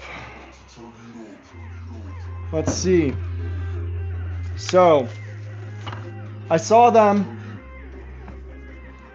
someone else on, it was an Etsy profile, selling these cutting boards exactly the same kind of like different designs, but same premise. And what he did was he had no juice grooves and no handles, but you could have those as an option. But the juice groove was an extra 30 euros, and the handle was an extra 30 euros to engrave in. And then if you wanted to have the feet, which are on the way from Amazon, but they're nicer looking feet, um, those were an extra 18 euros for the feet on there. So when I added all of those options into that cutting board on Etsy, it was 370 euros to get that cutting board. And I was like, okay, I could do that if that's the case. If that's the case, you know. But here's the plan. So these two. So this one, which is going to be with the teak in it, which is more expensive wood for me here.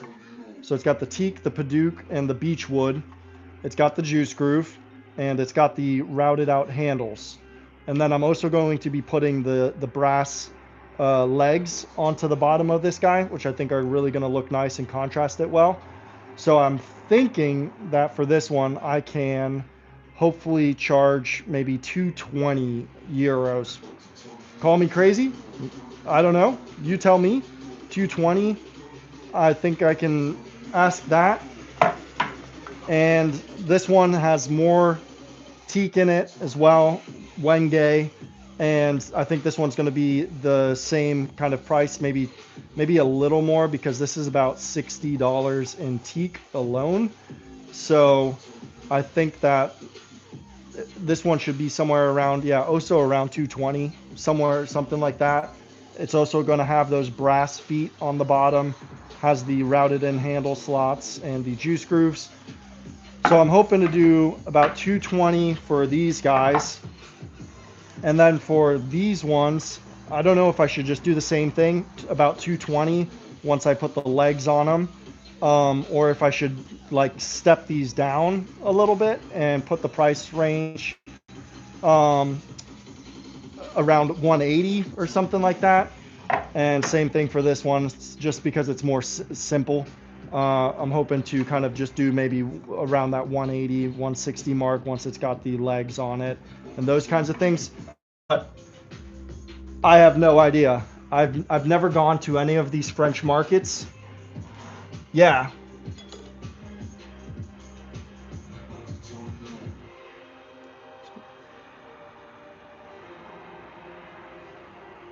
Exactly. And so I've never gone to these French markets and sold anything at them. So I can't claim anything about these boards. I have no idea if you know, if asking like 180 for these guys is going to be just like ridiculous in their eyes, and asking, you know, 200 or so for these guys, if that's ridiculous or not for people around here. But like I said, when I went onto Etsy, it was a board that was more along the lines of this one, and it was selling, it was like 370 euros after I put the juice groove in, or the juice groove, the handles, the feet, all of that kind of stuff, and was like just looking at how much it would cost me. So yeah, but then again, same thing, you can always go to Etsy and you can find something like this for 100 euros, you know. So how the hell do you come up with your numbers on these things, you know? It's just hard. But I think what I'm gonna do is shoot for the stars, and then after I get brought back down to reality, flying from your UFO back home, I'll drop the prices, and that's how it should go. You know, I would rather, because knowing me, I'm gonna go into the market and I'm gonna price this guy at 140 or something, you know, and next thing you know, all four of my cutting boards are sold in an hour, and you're like, well, fuck me, man.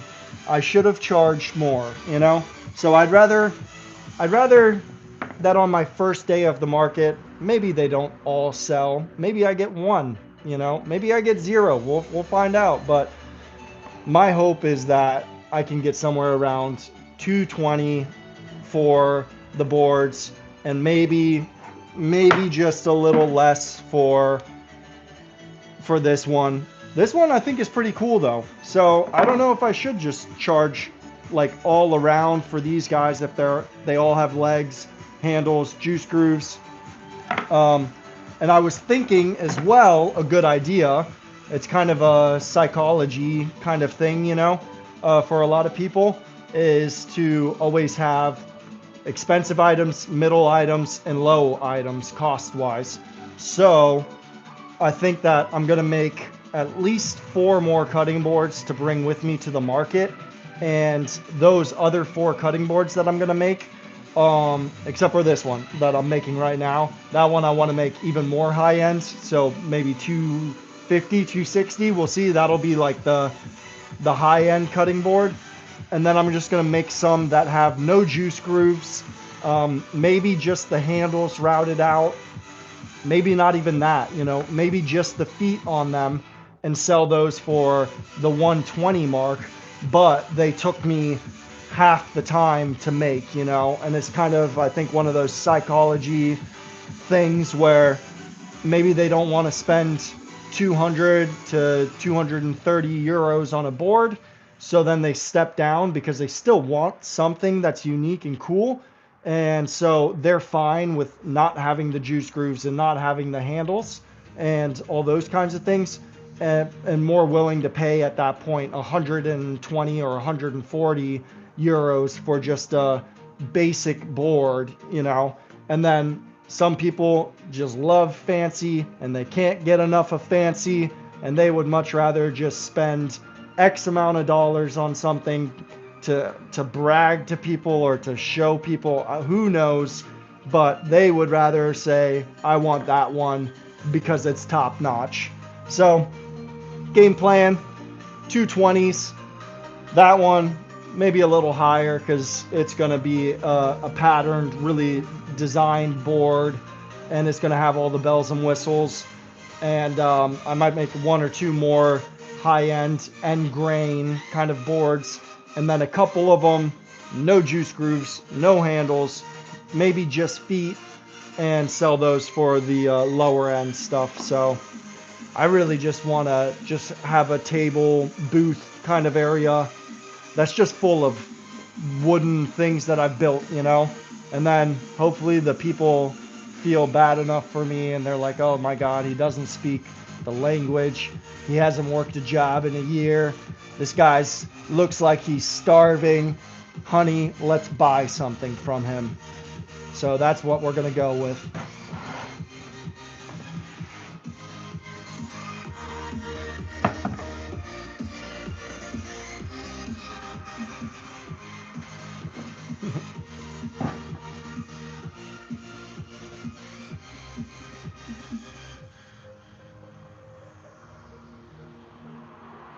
Right. Yeah, I am not racing to the bottom.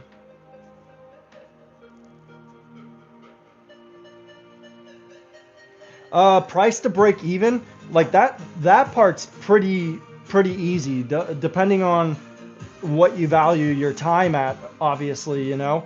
But the weird part about here in France, or I don't know if it's the majority of Europe and stuff like that, but the minimum wage is dog shit.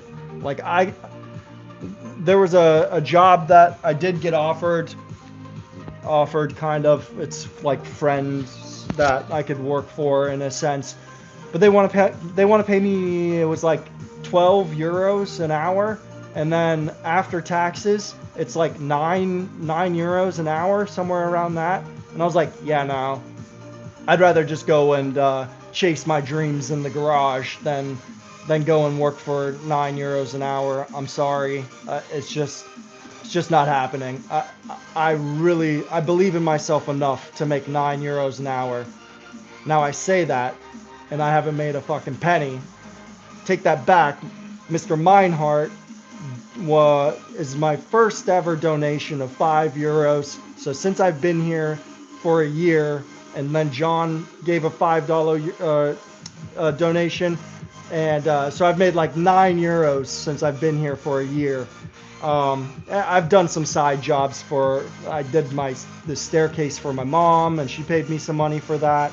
I've installed a fence for my father-in-law.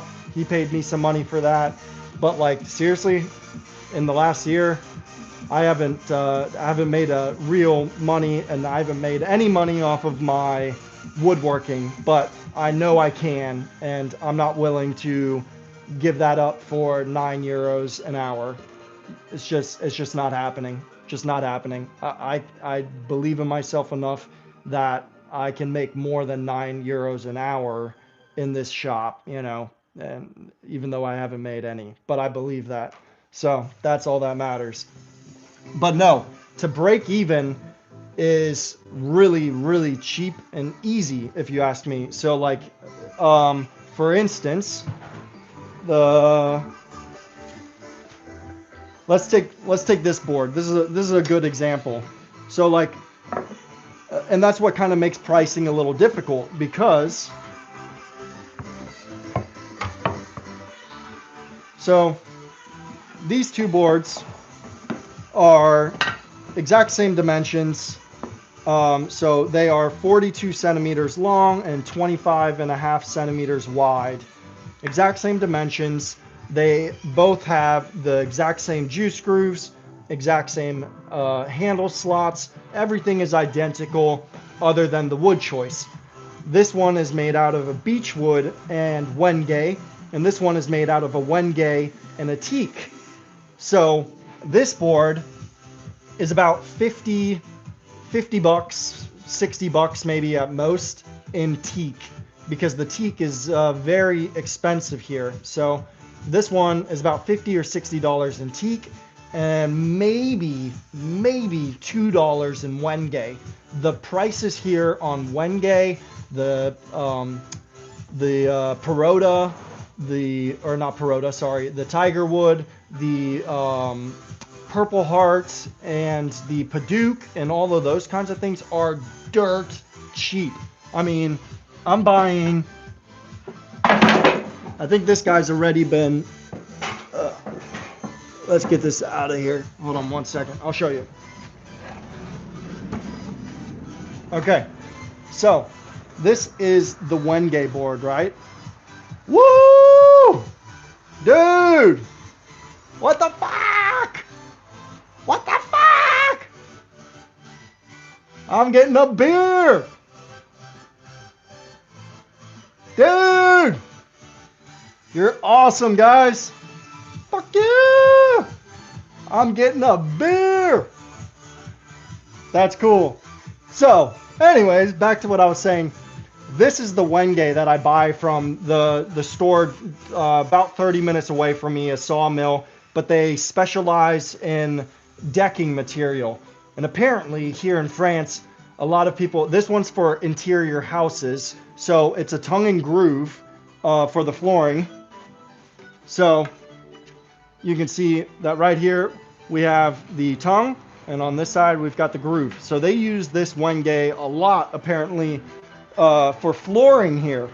So this piece of wenge, which is, I think it was 120 centimeters long, and what, 15 centimeters wide, 16 centimeters wide, was €7. And in the US, I would pay way more than that for this guy, So yes, I do have to mill it down and clean it up and all that kind of stuff, but that's my job. So who cares? €7 for this? That's nuts.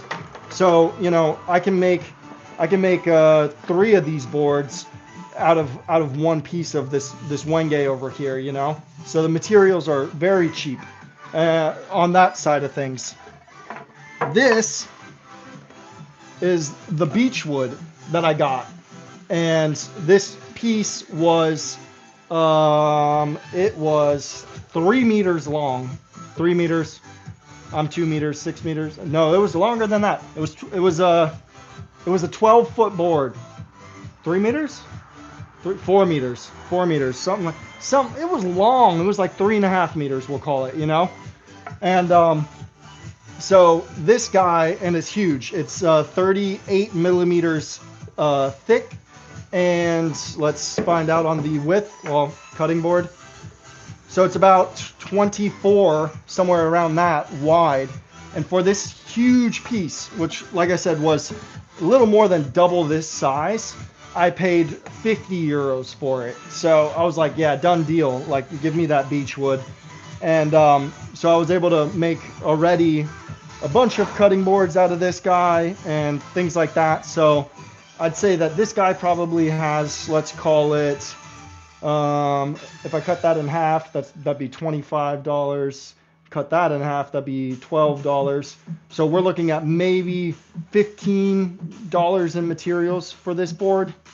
And then the feet, dude, you guys are just awesome. Let's just shut the hell up and say you're awesome, because that's awesome, dude.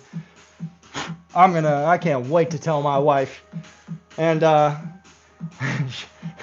and she's gonna give me some shit, but it's gonna be funny, and I love it. I love it. But yeah, they so this one's got to be like 12, 15, and then the legs are gonna be like I get an 8-pack of brass, like nice brass legs from Amazon. They should arrive between the 20th and 26th, according to Amazon. And I get 2 sets for 18 euros. So that means that each one is 9 euros added to the cost. So I'd say this one is about 60-ish dollars in materials, and this one's maybe $20 to $30 in materials at most, you know.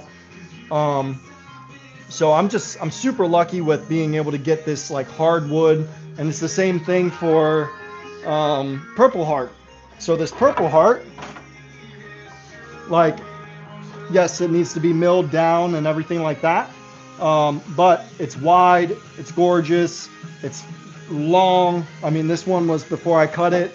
I think it was 8 foot before I cut it, and I paid, I think it was like 16 or 17 euros for this whole piece. And I think it was John from Not Your Average Woodworking that was telling me that for a piece like this, he'd be spending somewhere between like 120 to 160 bucks in the US for it, you know? And I paid like 17 or something. Like, that's just crazy. And it's like that with all of these pieces right now. Because apparently out here they use the Wenge for flooring inside of houses. So obviously I don't think too many people would be wanting to buy a $140 piece of flooring, you know, multiply that by 600 pieces or whatever you need. Like, they just would not want to do that. And then for the decks, they build them out of Paduk and the tiger wood and like all of these different exotic woods that normally would cost me an arm and a leg are just like dirt cheap here, in my opinion, you know? So the materials are low for me. It's more about the time. And then the other thing is, like, when I had my company in Ohio, I learned that, like, there's always going to be someone that comes in that's lower than you. So no matter what you're doing, someone else is going to be able to outbid you, per se, you know? So let's say I was doing a bathroom remodel job, and I know that bathroom remodel job is a $15,000 job. The homeowner might say that's really expensive, and, you know, you get into that whole discussion of price and all those kinds of things.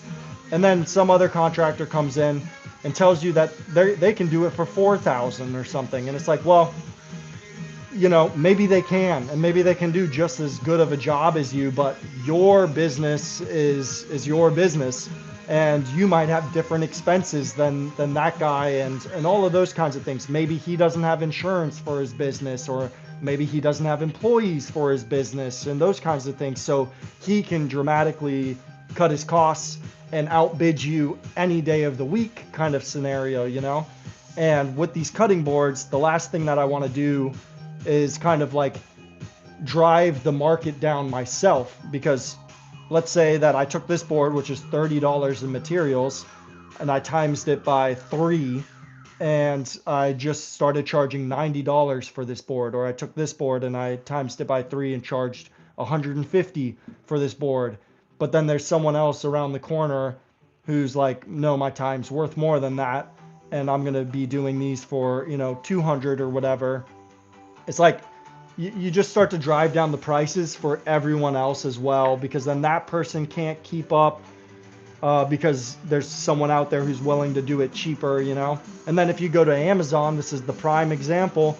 If you go to Amazon, you can find a board just like these and spend 40, 50, or 60 euros on these boards, you know. But I highly doubt it was made by hand, and I highly doubt that someone poured their love and hard work into it, and instead it was just cut and mass produced by a machine, you know. So I'll guarantee you, even though that these are very simple boards, you're not going to find another one of these in France. I can guarantee you that. Not to these exact dimensions and things like that. And I keep spitting because I'm so excited right now that I had you guys donate money to the channel. It's just, what a day. What a day, guys. What a day. I need to keep up with chat. I do not want to neglect anyone.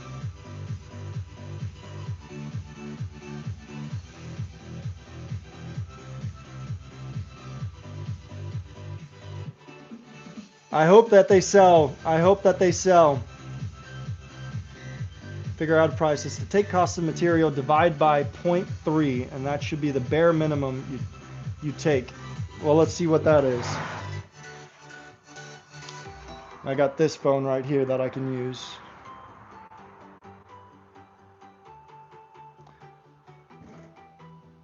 Okay, Meinhardt, thank you. I don't have to do the math. That's even better. That's even better. So that means that we're kind of right on the money then for what you're saying. Because like I said, I wanted to probably do somewhere around 220 or so for these boards. 216, round that puppy up, especially with the French tax that I'm going to be paying out here. So we are going to round it up.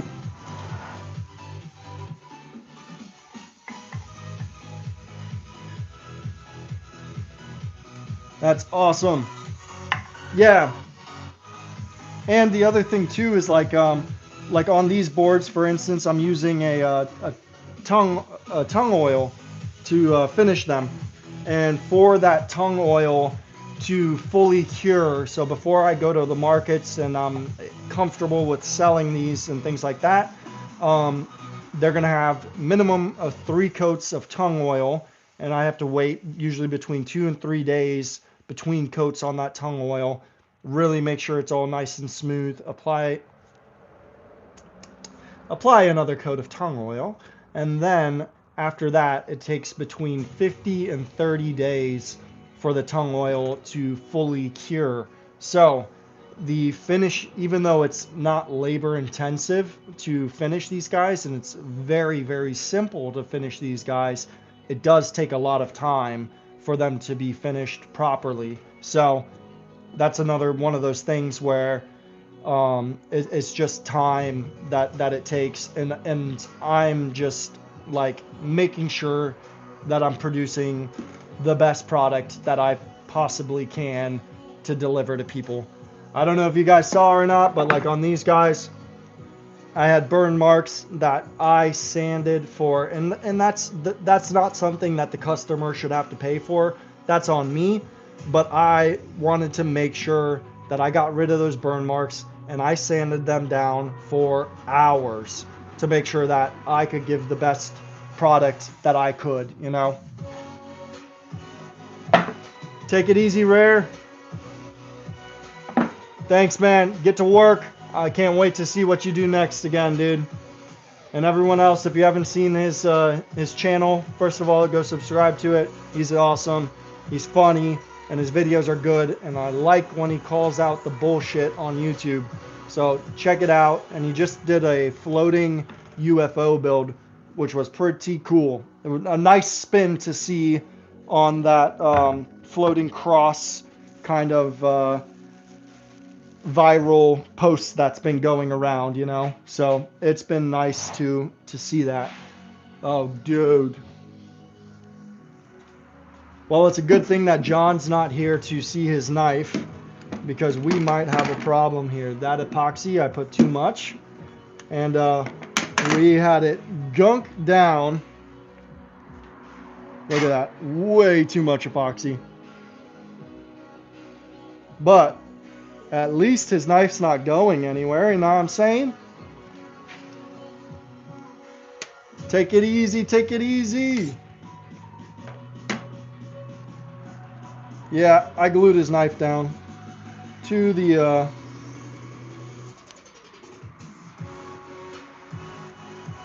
well, here's John's knife.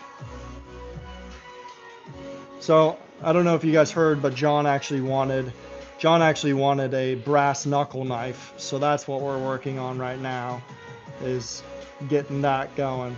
So we'll get that off. At least the nice part is when I go to sand, I'm taking off all these edges. So yeah, that's funny. That is hard as a rock, man. I like this knife though. It's like, it's very small. It's technically a skinning knife. So this one it's super, super small, but in your hand it already feels great, and it's not even shaped down yet, you know. And it's got this nice little finger groove on the blade itself. You can kind of see that there when I push down on it, and it feels really nice for working with, I'm sure. So other than the epoxy being everywhere, it's gonna buff right out.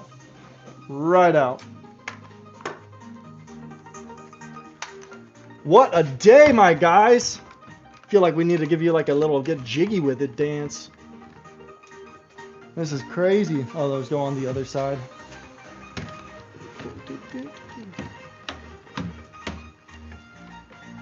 I need to get a bandsaw. I had trouble with some of these guys cutting them out. I was Suzanne's broke on me when I was cutting it out. I was like, damn it, man. So next time I see Suzanne, I'm gonna see what she wants to do about it in the repair process. But yeah, I need to get a bandsaw, and that's gonna be a lot better for cutting out all of these little things, especially since I plan on continuing to do them, you know.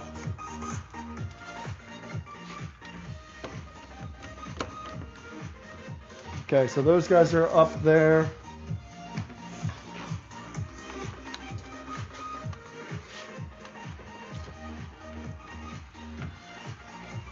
Let's get this guy cleaned off a little bit. I want to make sure that we don't have too many problems with this guy.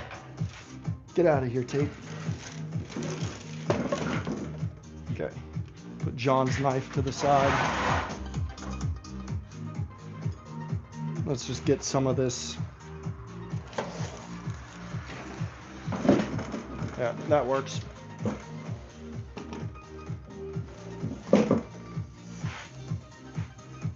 Get some of this glue out of here right now while it's still not completely hardened.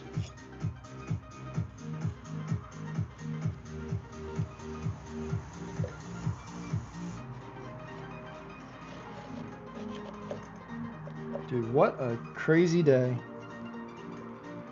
And I was like kind of wondering today too. I was like, yeah, I don't know what I should go and make, if I should go and do anything. And it's pretty hot right now out here.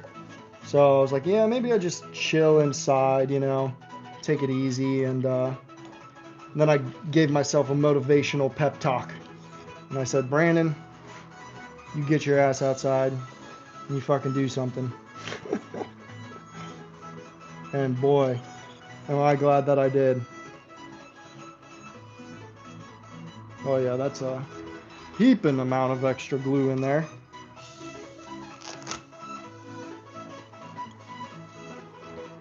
What a day. It really is a cutting board party, thanks to you guys.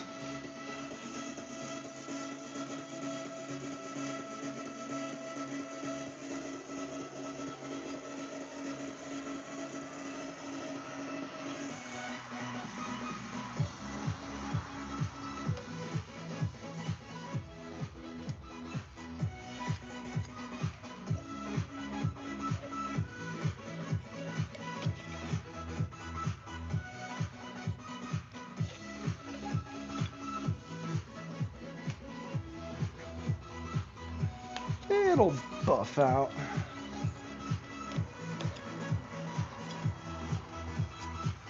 I think the next thing that we have to build a fire. We got a bunch of firewood. The other day I went out with my father-in-law to his hunting property, and we chopped down a bunch of oak trees and turned them into our firewood. And so I need to build a kind of a firewood storage shed per se, or house. I don't know what you would call it, but I think that's going to be one of my next bigger builds and videos. And I think that I want to do the firewood storage house in kind of a typical French fashion kind of build, and using pretty much no screws at all, just all wooden peg joinery and things like that for the firewood. And then I have a cool idea for where we're going to split the firewood inside of that little place. So, but that I'll keep a little secret for you guys.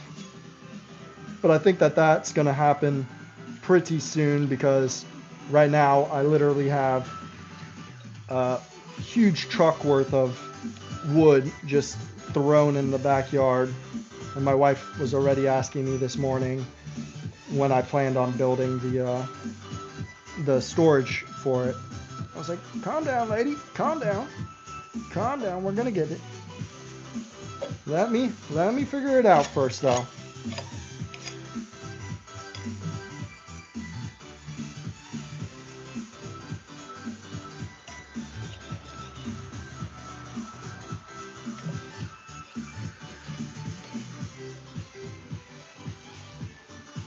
Yeah, I think it'll be a cool build, a fun video, I think too.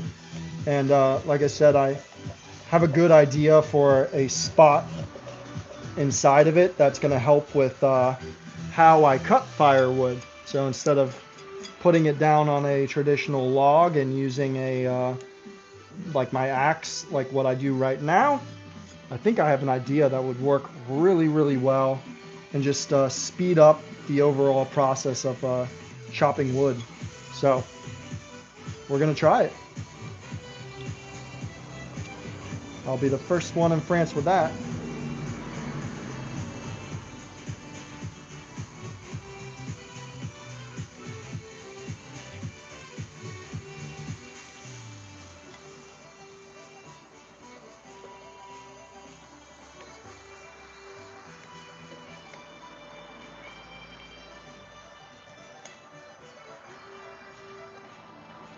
I'm excited for this thing to set and be workable.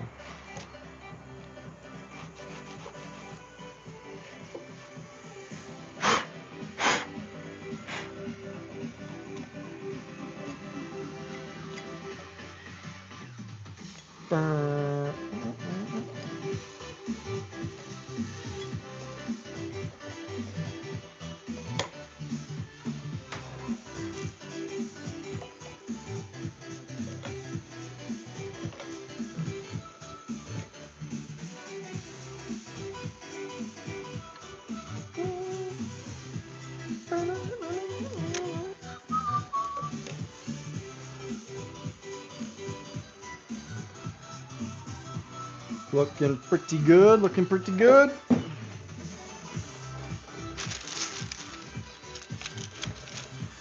This side's a little more satisfying to take off because I just go flat. I take that back. It's not as satisfying.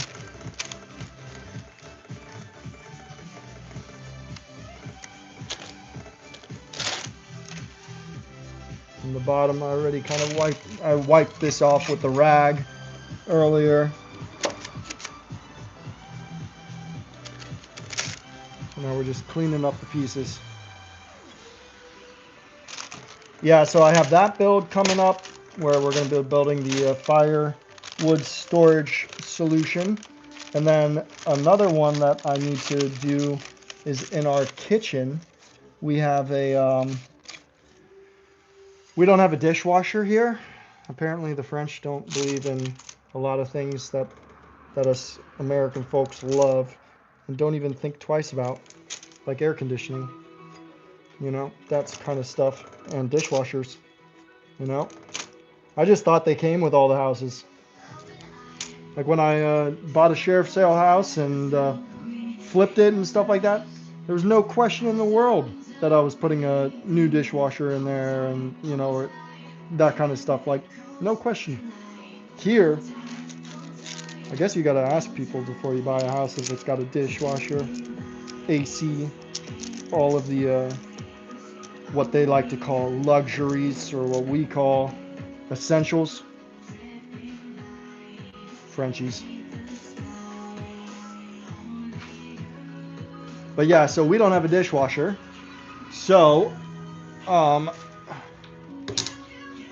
we have just a standard sink, but it's a top mounted countertop sink. So it's got a lip on it all the way around our countertop, and just next to it we have a little bamboo tray with a dish rack in it that we use to dry. But that bamboo tray just holds so much water when it's drying the dishes, and we constantly have to clean it because it's got, like, it'll grow mold if you don't clean it, like, and if the water sits and it's warped and all kinds of troubles, you know. So I think one of my builds coming up, I am going to solve that problem. And in my head, I'm thinking of a dish rack that's got a little bit of a kind of like a tongue or a lip that goes into the sink, allowing all the water to drain into the sink, eliminating that problem, and also hopefully eliminating our size constraints, because the setup we have right now takes up so much space but only allows for so many dishes to be dried in it at a time, and it's just so annoying. So I know there's a better way to make that work, and I think that's going to be one of my next projects.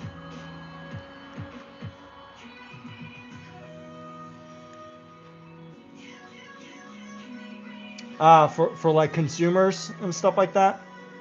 Yeah, I was also thinking that what I could do is make up some of the like a little cans of the finish, because I don't think there's anything wrong with that, where people do, like, for instance, I would use the, like a beeswax with a maybe like a, I don't know if I'd put tongue oil in it as well, if that would work well, or just like a beeswax with some kind of like a mineral oil, something to restore kind of and protect.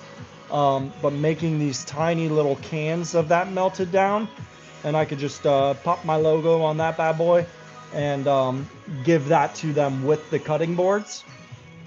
And the other thing, reason I got to sit down, my back, I'm getting old. The other reason that I think asking like 220 or around that range isn't unreasonable is because I also don't think it would be a bad idea to offer kind of a lifetime warranty on the board, because it really wouldn't be that bad for me at the end of the day to take it back from them in, you know, a few years time or something like that, give it a quick sand and finish, and give it back to them, you know. So I don't think that would bite me in the ass, but I don't know what your thoughts are on that kind of, you know, lifetime warranty situation, or if it should just be like a warranty for X amount of time, or, you know, a guarantee or something like that. Um, but yeah, definitely was thinking about some kind of little bit of finish to give them, to, or care instructions at least, like you're saying in French. That's going to be the tough part, but thank you, Chat GPT.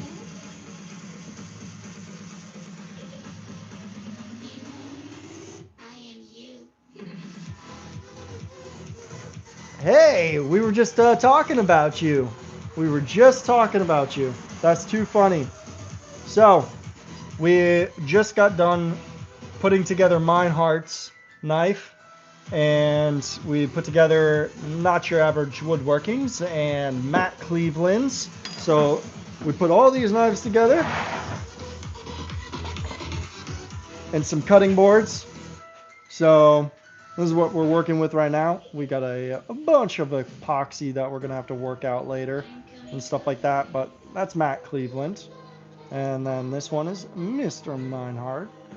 And then this one is Not Your Average Woodworkings. So, we got to get rid of a lot of extra epoxy. But I've been needing to speak to you, Suzanne. And the reason is, let me find it.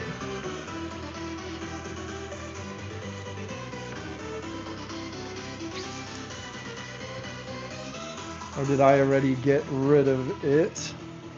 I think I did.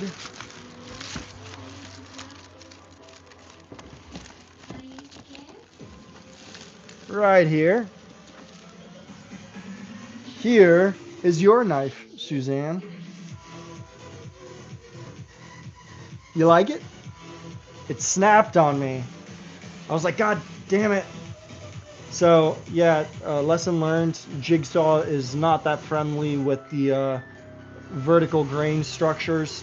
I had problems with the other ones as well, but theirs did not snap as horrendously as yours did for some freaking reason.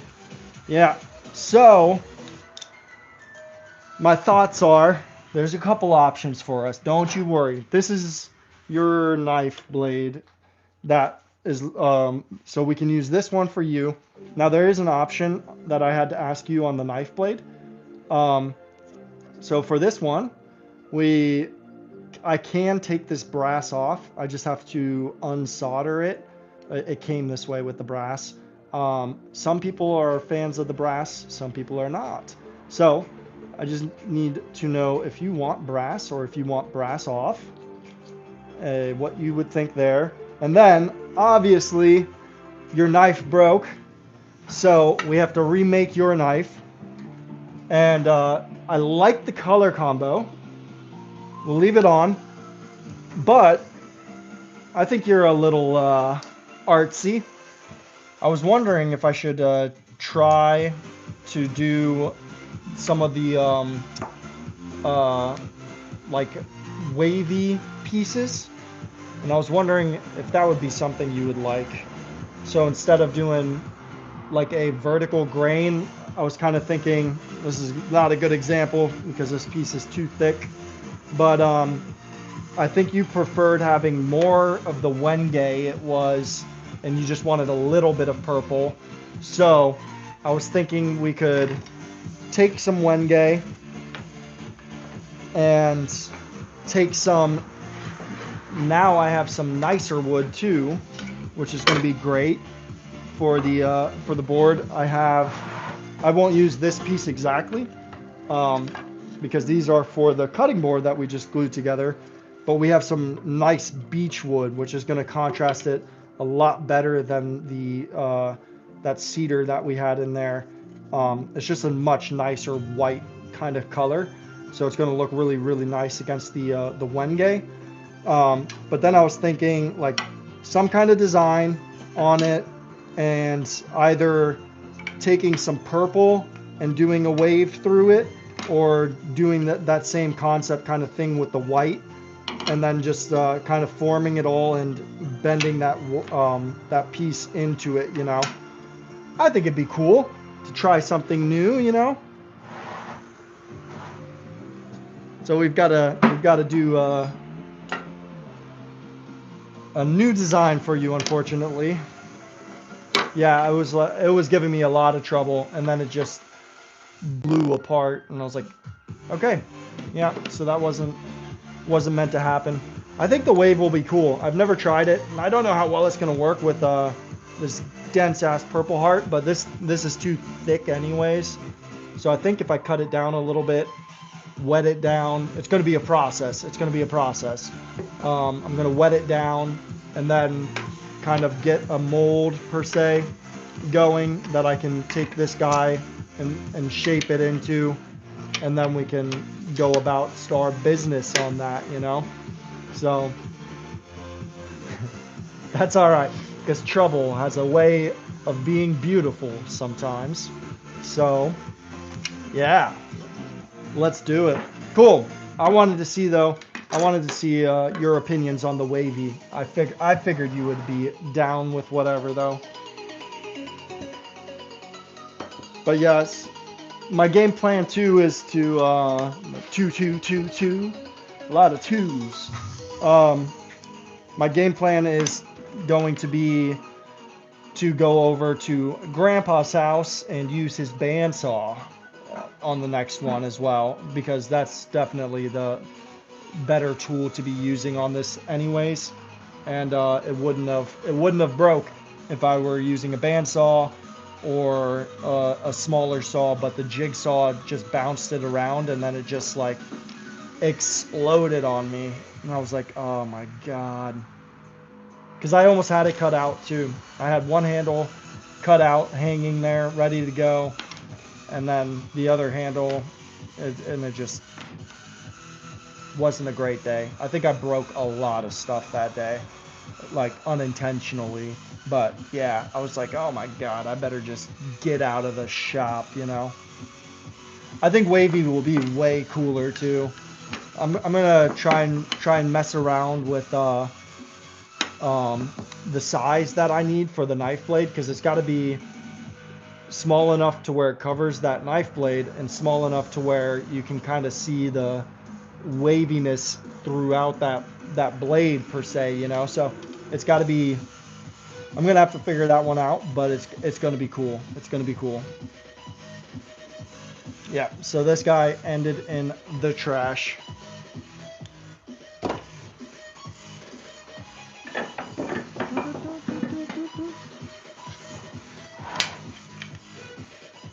All right, so Wenge and then these guys. So we're making the cutting board, and I was just showing them. Oh, cool! I can clean this up now. The next cutting board I'm making right now is out of teak and the beech wood for the contrast, and I'm trying that like brick patterns look. So right now we're on the first glue up, so that just needs to set.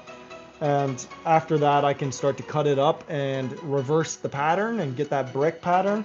I've never done it before, but I have confidence. So then I can reverse the pattern, and I cut all of these small strips to lay in between them afterwards. And then I think I'm going to border it all as well with the beech, but I'm not sure about the border part, because I think that the teak is a good look on the outsides as well. So, but all of these guys are going to, I don't know if you saw the cutting board or not, so I'll show you real quick. So this guy, holy shit. So yeah, so the way that this one is going to work is we have the teak, beech, and then just so on. But this one's 6 centimeters, 6 centimeters, 6 centimeters, and then 3 centimeters. So when I go ahead and I'm going to cut these guys down into kind of like little sections in a sense, you know, and it'll be all the way up. something like that. Obviously, hopefully a little straighter cuts than that, you know. But when I reverse every other one, the the beach that's in the middle should be, keyword, right in the middle of all of these guys afterwards. So hopefully what will happen is it'll become kind of like a brick look, because we'll take these guys, and when we glue everything back up together, these guys are going to go into the middles, causing that kind of brick and mortar look on the cutting board. So that's the plan. Who knows how it goes, you know? I think it'll turn out just fine though. So yeah, we're just waiting on that glue to set up. We did a couple of knives during that time, and we showed off the other cutting boards that I made that are ready for the market here soon, and we're gonna try and finally sell some things. So that's gonna be an adventure. The worst part is my French sucks ass, and I'm gonna be all alone because my wife works in the mornings, and that's when the markets are. So it's gonna be a lot of questions mentally.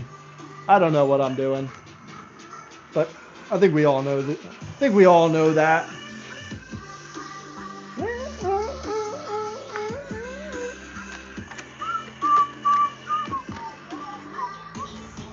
Man.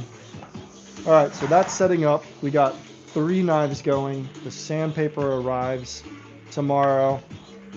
You know it. That's the only way I can survive right now is ChatGPT and Google Translate.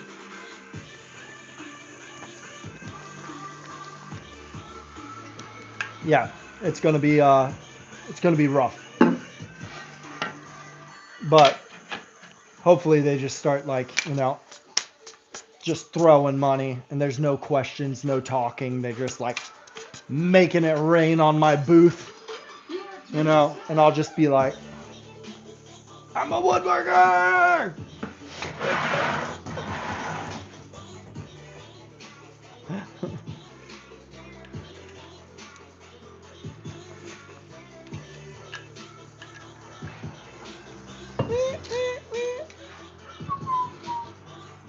What a day. All right, we got those things going. Man, I'm at a mental loss right now. It is crazy. Trying to keep the energy going, but I don't know if it's real energy pumping through me, or if it's slap happiness that's keeping me awake at this point, you know? Or if it's a beautiful mix of the two.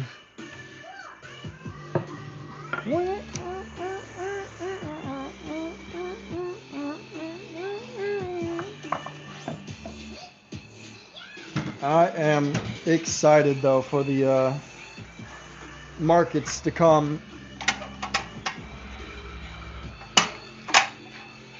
All right, so that's one.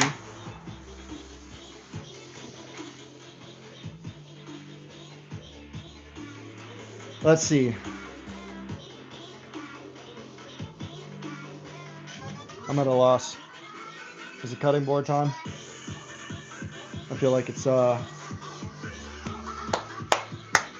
Does anybody else just like come into their shop sometimes and just stare at wood and clap their hands and wonder what's next on the agenda while you're waiting for glue to dry? I'm really, really good at making one thing at a time and then wasting the rest of my time. It's a specialty. It's like, fuck, man. Come on, Brandon. Kick it into high gear. Let the music take control. And then I just sit there and organize my shop. Like, that's going to help. Just so I can make it a mess again in 15 minutes. But at least it was clean for a couple minutes. Oh. I did want to start... There's a channel that I saw. You got to check him out. Actually, let me find him. The sickest, like, carvings. I was like, mind blown. Like, just craziness. And I was like, oh my god. Like, I want to try, but I'm nowhere even close to as good. Like, I don't think it'll look anything like that. You stand a chance, though. I do not stand a chance at doing what this guy does. Let's see if I can find him. Is that him? That's him. It's Jonas Olson Woodcraft. Have you seen that guy? I'll type it in chat. Jonas Olson Woodcraft. It's coming through and it's all caps. Whatever. I don't care. It's insane. Insanely beautiful. Like, I'm like, holy crap. And I think that you could definitely do something like this, but I can definitely try something like this. But I could just see it now. Like, you could pull these off for sure. And I want to try them because they're just gorgeous pieces of art. And yeah, you'll see. Yeah. So you know, it's great. It's crazy. But I don't know what I should like. I don't know what would be like a good wood to try the carvings out of. Ouch. Because obviously I don't want to go and just like burn through walnut right now. So I don't know if I should like should I just like to start carving on, like doing some little things or something like that? Like, I don't know where to start. Do I just like take a bunch of scrap wood and kind of glue it up into a block or something like that until I have something that's like I don't know. I'm at a loss. Like, I don't know what I could do. Or do I just start with like a chunk of something and yeah, start working on something, I guess, is the key. But it's hard. It's hard. You know it's hard out here for a pimp? Alright, so I have 2 blocks of tiki. And I really want to try like an animal of some sort. But I know I ain't got that much skill, you know. And I don't really have like 3D carvings. Ah, that's smart. I don't have anything large like that though. I have like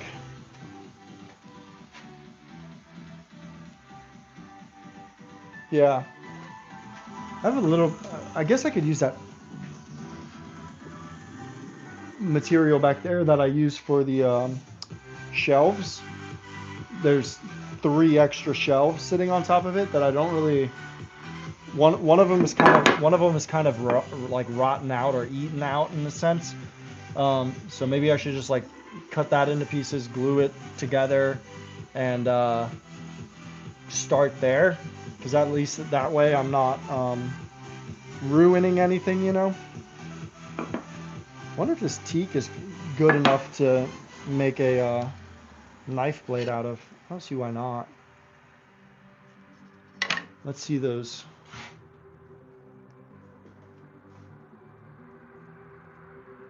Oh, that's cool. Did you post it? Oh, perfect. Perfect.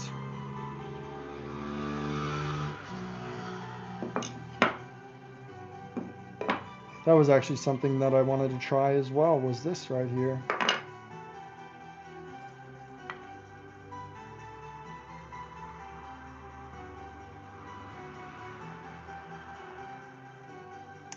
What's the best way for me to go about that?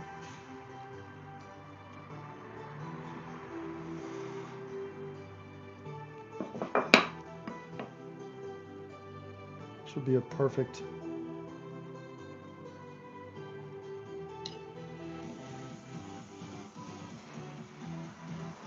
Kind of wanted to make another cheese knife.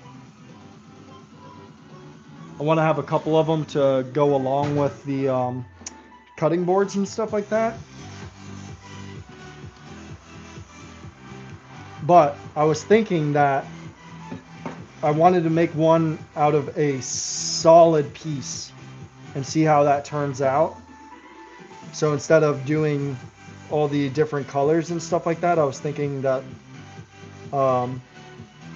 it'd be cool to try and make one out of one solid piece.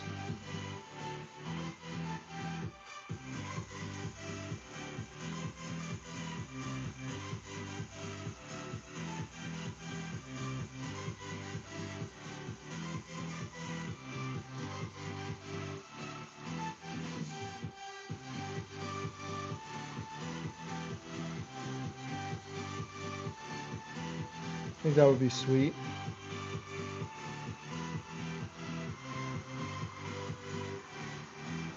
Because this would be a different approach. A little harder, for sure, to kind of get this one to work. Because I do have to kind of cut it out of one block. Let's see, that's going to be right there. We'll do it right here. Let's get that on.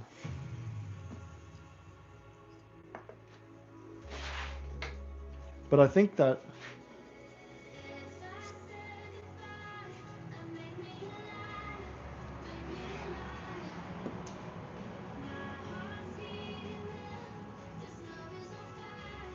oh my gosh, yeah. I have not made a single thing. Luckily they don't celebrate 4th of July out here.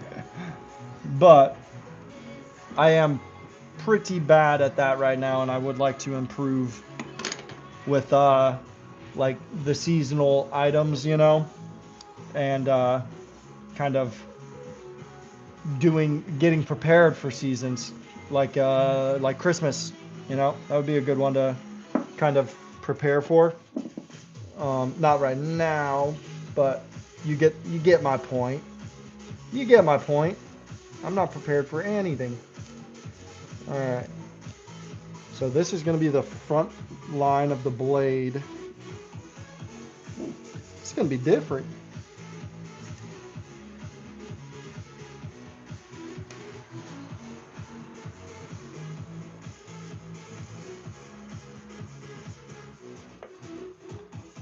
So we're sitting at 3.4. So that's going to be 1.7 to the middle. And then we want the blade itself. I think it was about, some of them are about 5. So we can put it right at.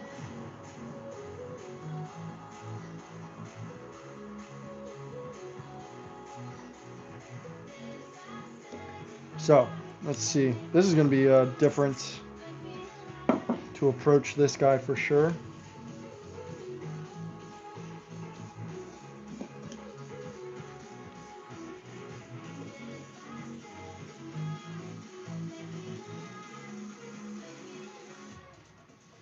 So 1.5 to 2. Let's do that.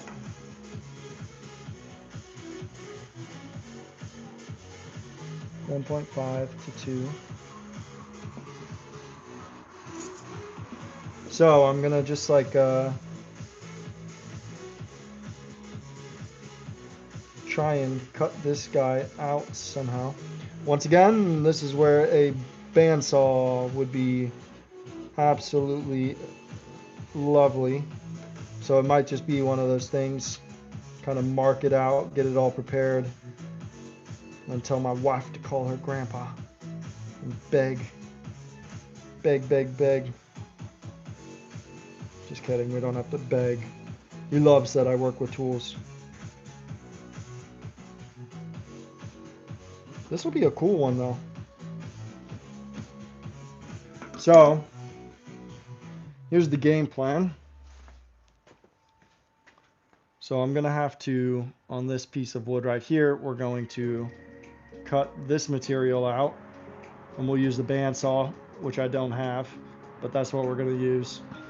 I mean, I could come in, I can cut this side no problem with the table saw by just setting my depth and cutting this part, but I can't do the table saw going this way, or else the blade is going to come through on this end.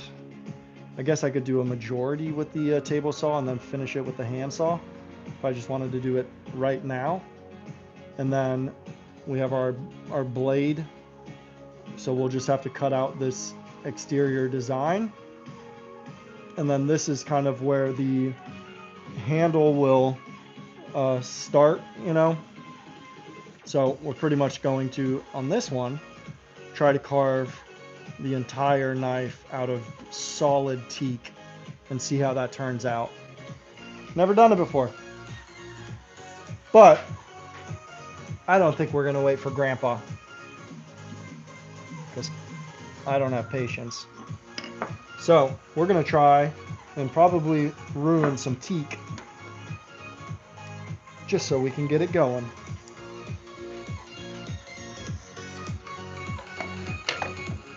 Let's see what we can do. We got this. These are both teak, and they're about the same size, but this one just feels so much denser. It even looks denser, but this one's got a cool grain on it, so we're gonna use this one with no regards to consequences.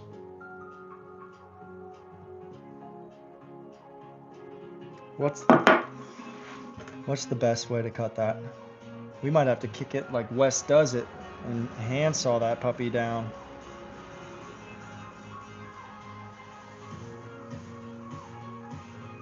I don't want it to be too brittle.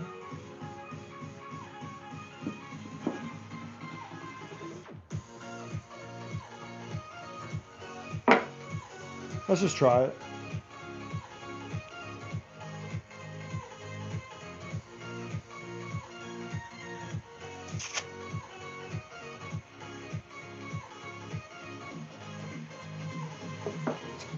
Good idea to get this guy going first. It's also a good idea to cut the majority, I would say. It's gonna be a little dangerous, but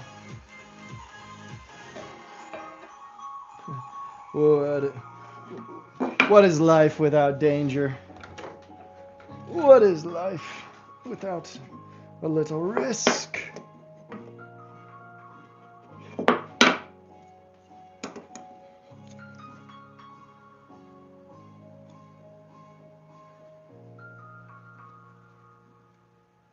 So I'm just going to set a stop block on the saw. We're going to be able to cut pretty nicely.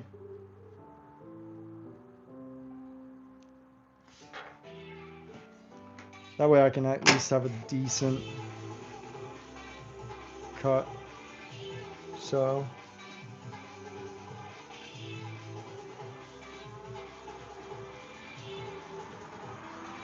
let's get a stop block in place. I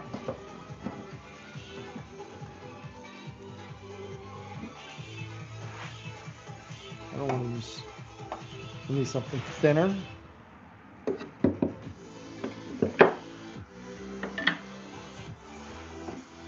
That's thicker. Thinner and longer. Perfect. Okay. So we're gonna mount that guy in place, and that will be our stop block. Okay. And then we can go ahead, let's transfer this line. And that was 1.5 and 2.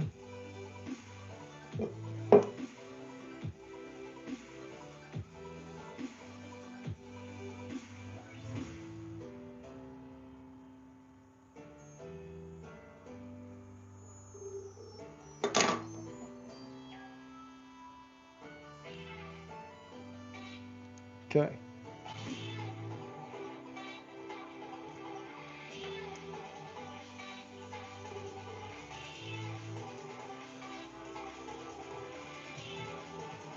One point. Okay, so 1.4, 1.4. Okay. Let's do it. So we'll set the blade. We just want to leave the line in this case. And we're gonna push it up. So I feel definitely comfortable with that. I've got plenty of grip area. Saw is plugged.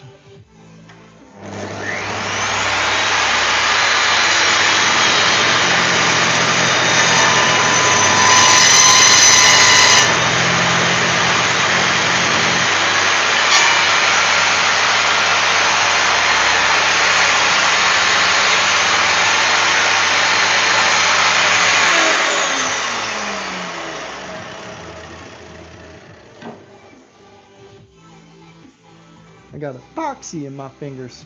All right, so there's that side. A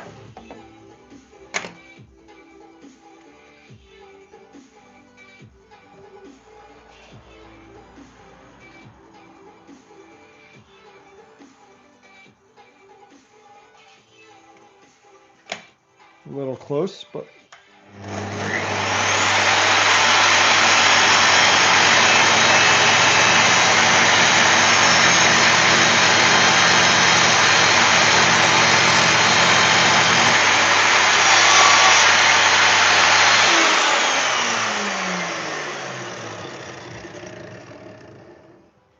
now the question is,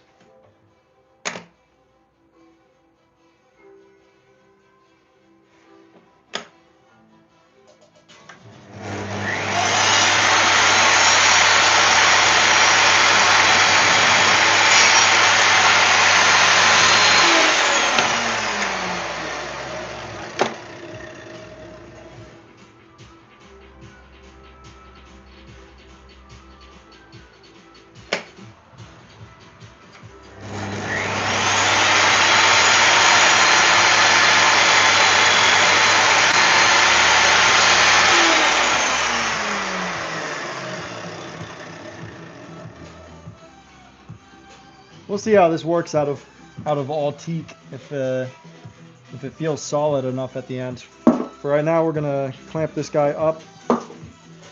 We can take this stop block off. We can drop down our tremendously dangerous blade that none of you guys saw, right? No one saw that.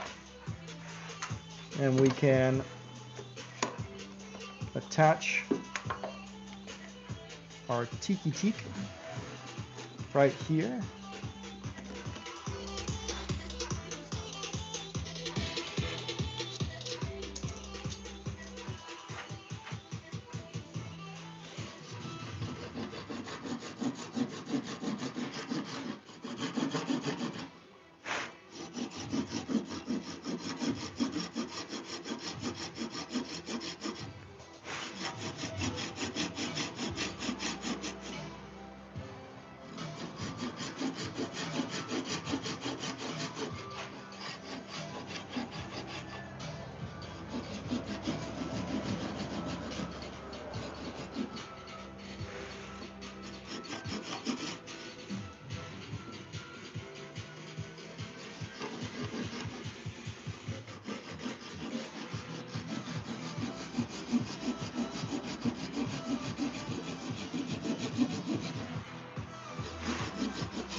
Okay.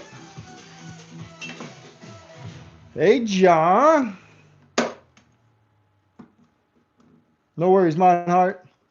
Johnny boy, we got your knife cooking up.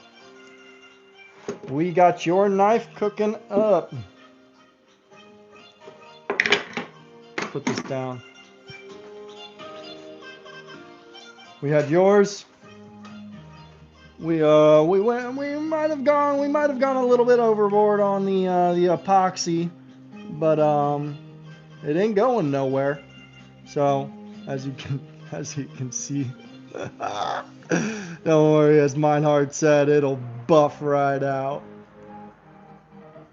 Yeah, so we're gonna be able to start the sanding. I don't want to start the sanding on any of these knives until tomorrow, because one, the other sanding bits that I need come tomorrow, and two, I don't trust this glue heating it up again from the sanding. I've had it before where it starts to pop off of the blade, so I want to make sure it's fully cured to the metal itself and everything like that, and then tomorrow we can heat it up with the sandpaper. So this one's gonna be sweet. I'm ready to put some oil on these guys, but tomorrow I should be able to, hopefully that sandpaper arrives pretty early in the morning, and I should be able to start shaping them all and that kind of stuff. So we have 3 of them that are ready to be shaped tomorrow. And then tomorrow I'm also going to be taking that cutting board that we glued up this morning, and we are going to be making like a brick and mortar pattern out of it. So that's going to be cool as well to get finished up. All right. And right now I am attempting to make one of those cool wooden cheese knives out of one solid block instead of doing the multiple blocks. So I'm just trying to do that right now, and we'll see how that turns out. Let's draw a straight line across this, give us a reference point, and we'll see if we can't get this guy cut down.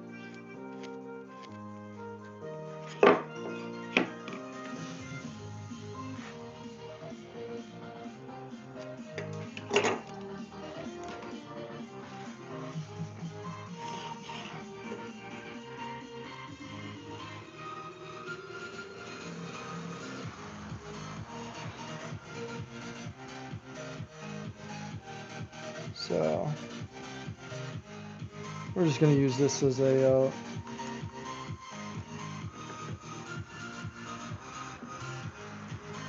little guide action. Never hurt anyone.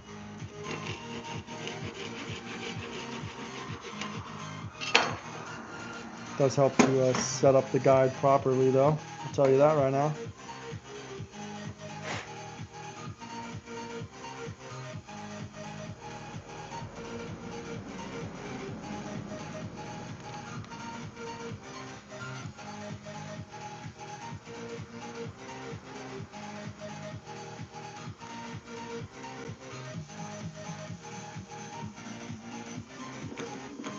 There we go.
All right. It's looking good.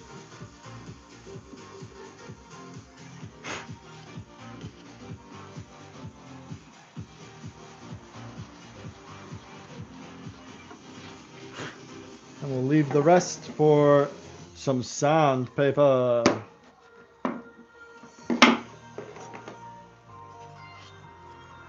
I wonder if I should. Should I have cut the blade out first? Probably. Should I do that right now? Probably. Because I don't want the same thing that happened with Suzanne's knife to happen here, which is it snapped. I don't think it will on this one because it's teak and it's a lot softer of a wood, but why take the chance? Dude, shut the front door, dude. No way. John. John. John. What are you doing? Dude. There's just no way. What is going on today? I am just so excited today, man. This is just craziness.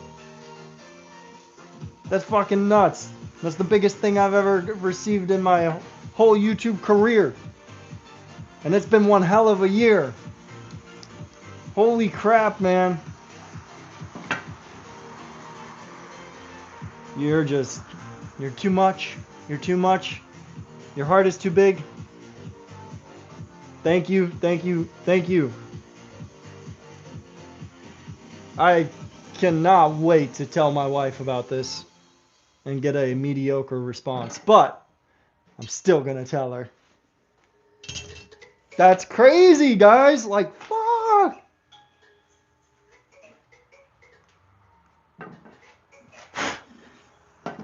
John.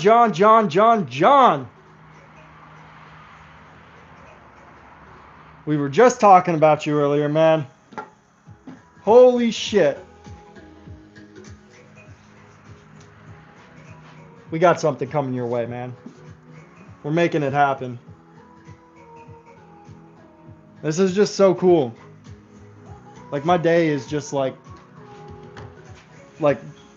I can't believe it. I can't believe it. I was literally, I think I was just talking to Meinhardt earlier and saying today it was like super hot out, especially in the mornings in the garage because the sun just comes right in. So it was super hot this morning and I was like, man, I don't even know like if I should go out and work today. Even though I had these plans in my head, I was like, I think I should do the live. I think I should do the cutting board. I think I should do the knives. And then I got out here and was like, yeah, no, this isn't happening. And then I went back inside. I got some water. And I was just like, Brandon, don't do this to yourself. Get your ass up. Get out there and get to work. And dude, you just made my complete day.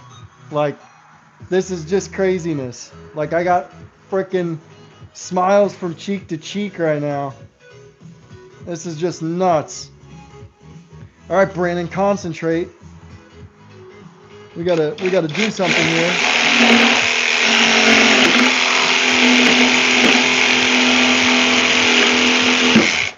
Yeah, we're having a Suzanne's knife moment all over again. We're gonna try and just make sure. I just don't want that bottom blade, so I have it pinched in there. I don't want the bottom to break. I should have cut it. I really should have cut it first. I knew I should have. I might have to just, actually, I'm gonna do that. Some kind of sacrificial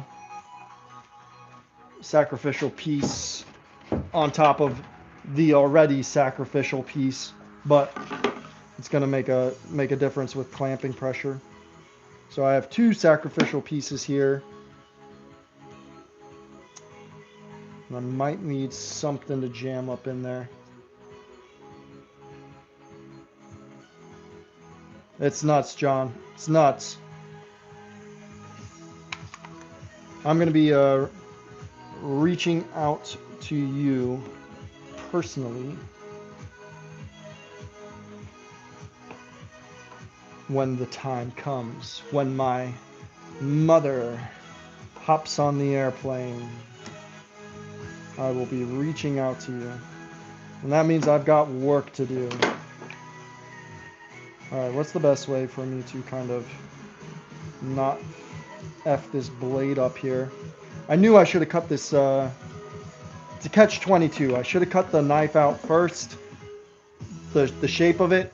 I should have cut it out first before having these gaps and possible points for the blade to break.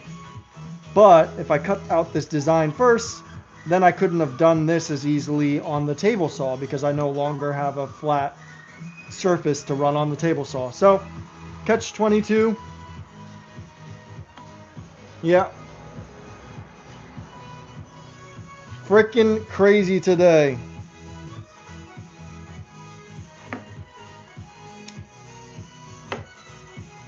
Alright, so let's get 2 clamps out. What a crazy day, my guys.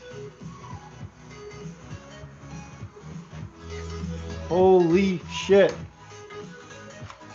I just never thought that something like that would ever even happen, man. So I am just in awe.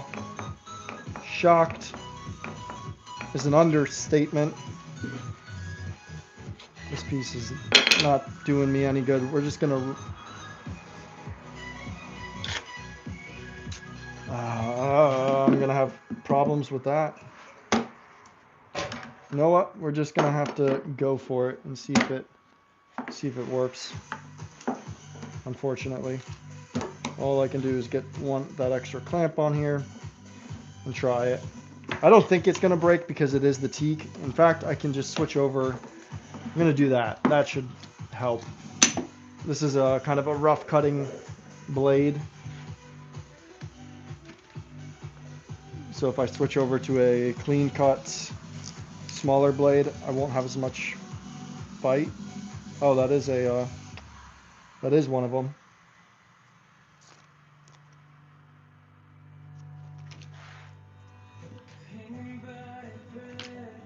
It's sharp.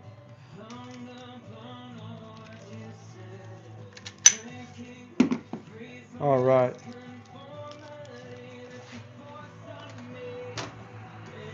All right, let's hope this just doesn't snap and we can just move forward.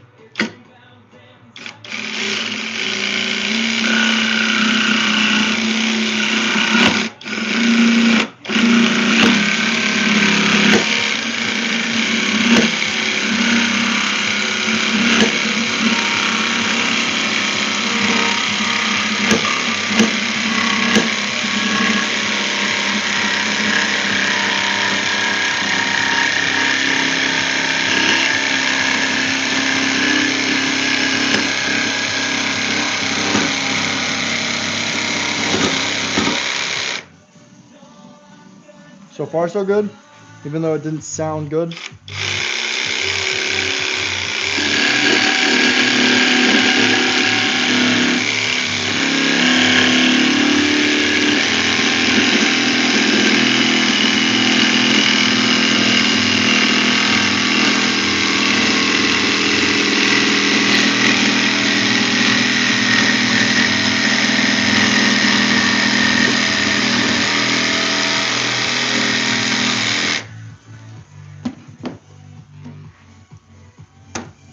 You're nuts, John, dude. That's all that's on my mind now, man.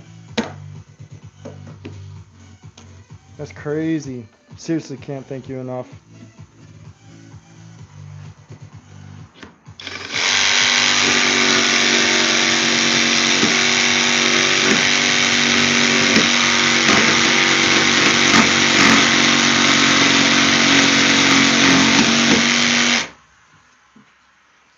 All right, so we're into the hard section, which is good.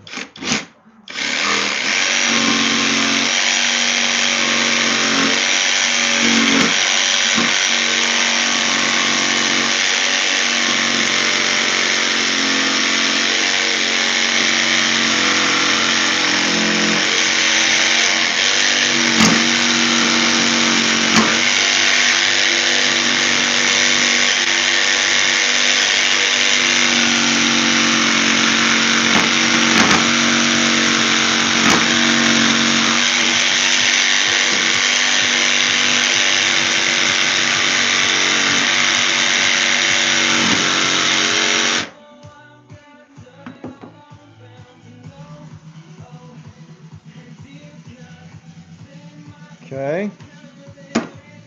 Okay.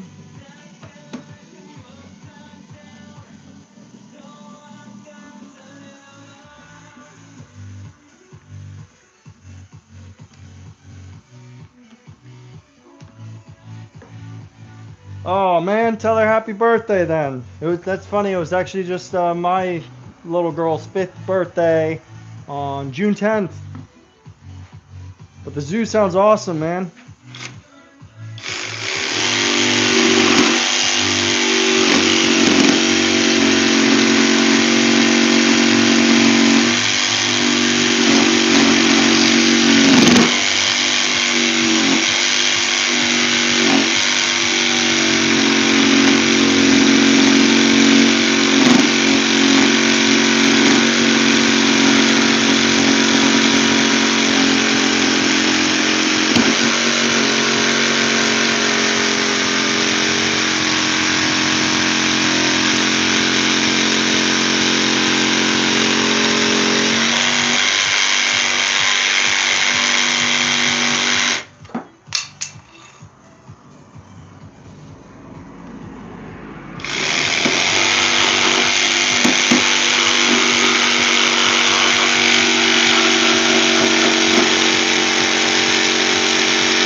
All right.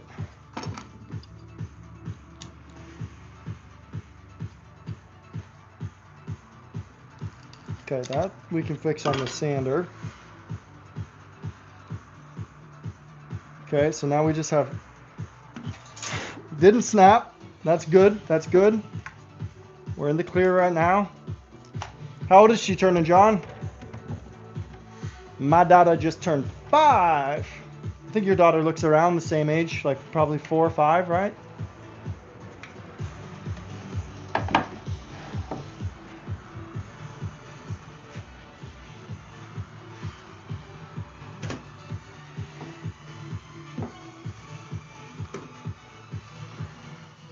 Four.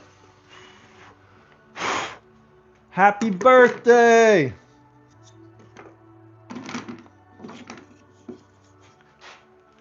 That's going to be fun. I love the zoos, aquariums. That's my kind of jam.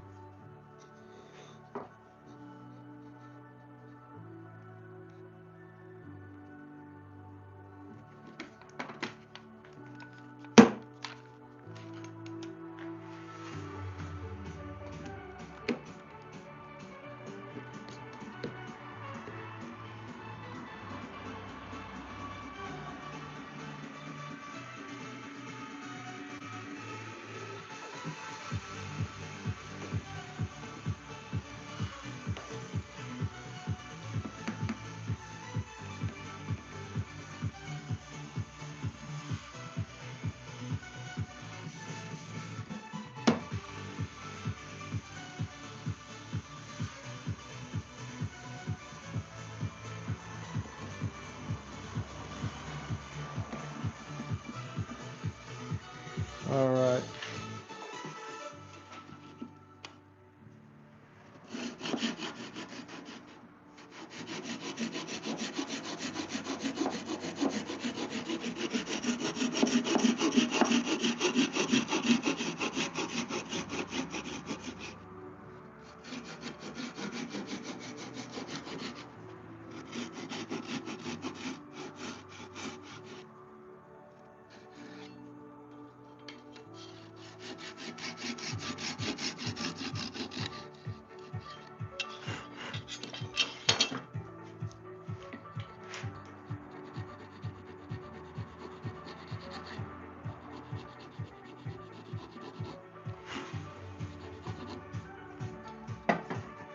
Oh, that's kind of cool.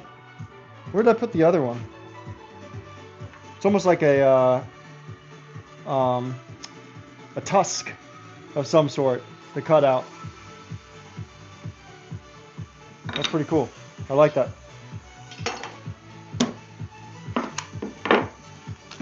Well, that's working pretty well so far. I think the blade's going to be totally cool too. It's 100% teak, so it's not as crazy. Not as crazy as the other knives, you know, where we have all those colors. But some people just love, you know, simplicity. And actually, this one was maybe harder to make than the other ones because of the fact that I had to cut it out of one piece. So once we start to shape everything and really get a nice, it's definitely too big right now. I can feel that. But once we start to really shape everything down, get this thin down as well. I want a little more curve in here, but we'll use the drum sander for all of that. Get this top sanded down smooth, all of those kinds of things. But I think some people are going to love the fact that it's solid teak, and I might make this a part of that teak cutting board that I'm making right now. So that would be cool to have kind of like matching sets and stuff like that. But I guess in that case, I would need a teak beech wood mix to make a matching set for that. But close enough. We're gonna do cool stuff like that. I need to make like probably 5 more cheese knives because I want to see how these are going to do at the market, and if they don't perform well at the market, they make one hell of a gift to give to people. So that will be what happens if they don't sell. But I also think people that enjoy wooden things are going to enjoy some handcrafted wooden cheese knives. So yeah, but this is cool. I want to find this other tusk. Did I throw it away or did it snap off? I don't think I threw it away. Oh, duh. I cut it off as a square first. That came out of there. So, this is cool. I don't know why I like it so much, but it's like a boar tusk. There's someone here.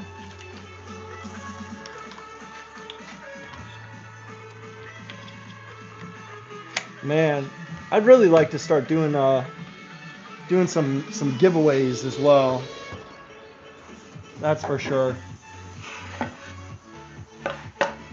Hey, what's going on? What's going on? Welcome, Jeffrey.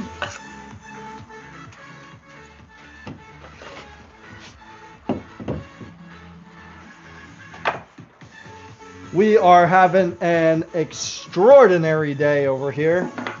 It has been a lot of fun, a lot of unexpected things from the viewers, specifically Crazy John, and no, Meinhardt as well as always, and who else today? We had the Rare Craftsman in here, and yeah, it's been one hell of a morning, man.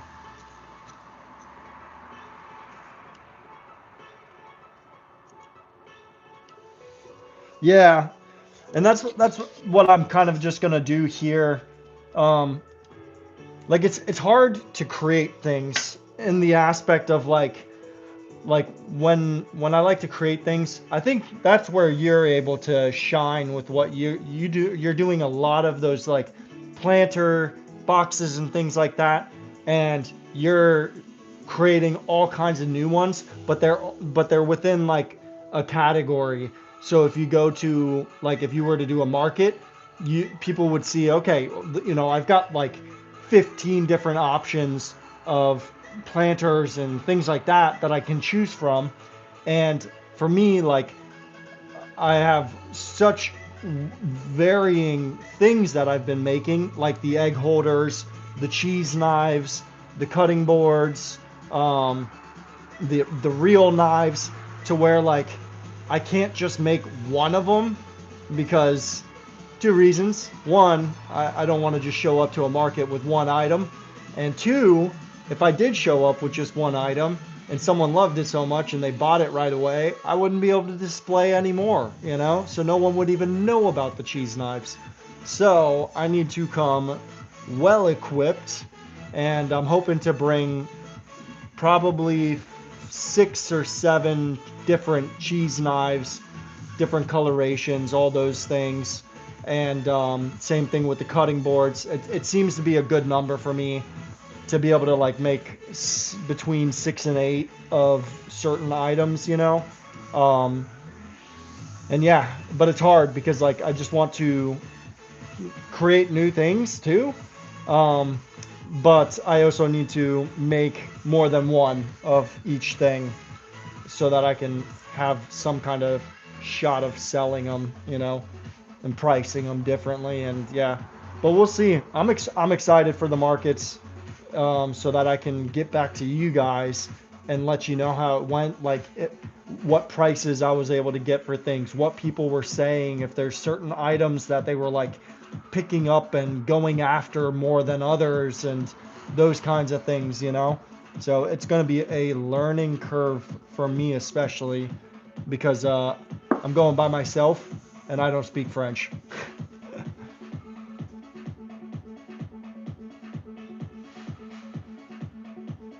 Utensil caddy. That's actually not a bad idea too. Because I was thinking like I want to do like a cutting board, where the knife has a slot on the side, kind of like where the handles go that I route out on mine. And I want to put it to where the knife has a slot that it goes inside of, and probably has like a hidden magnet inside of the wooden handle to where it kind of gives you that satisfaction of like clicking in. But then has like a little thumb area that you can just pop the knife out and use your cutting board, and then you can just, after you wash everything, kind of put your knife back in there.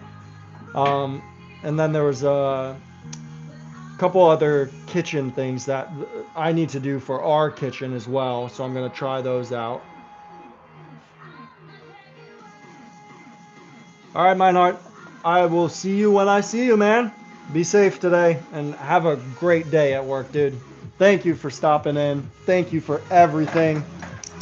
It's been one hell of a day, man.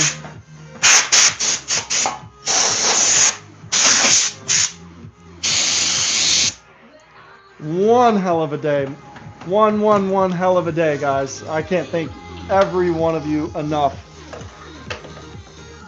It's just a freaking boost. Who just came into here? It looked like a motorcycle. Hold on. Oh. It's my wife running. Hold on one second.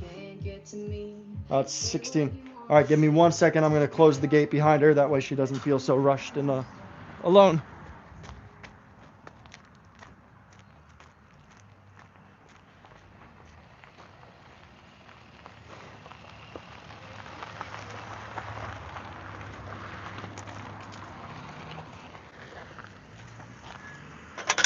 All right. I know you can't see me, but I know you can hear me. We are still connected. I am closing the gate. Coming back. Give me a second.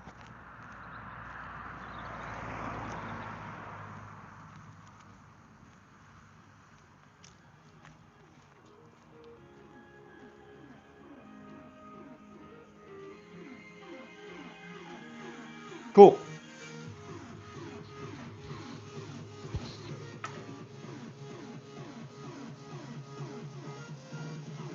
Ooh, the honey dippers, man. I want to try those. I saw those a couple of times. I want to try making some of those.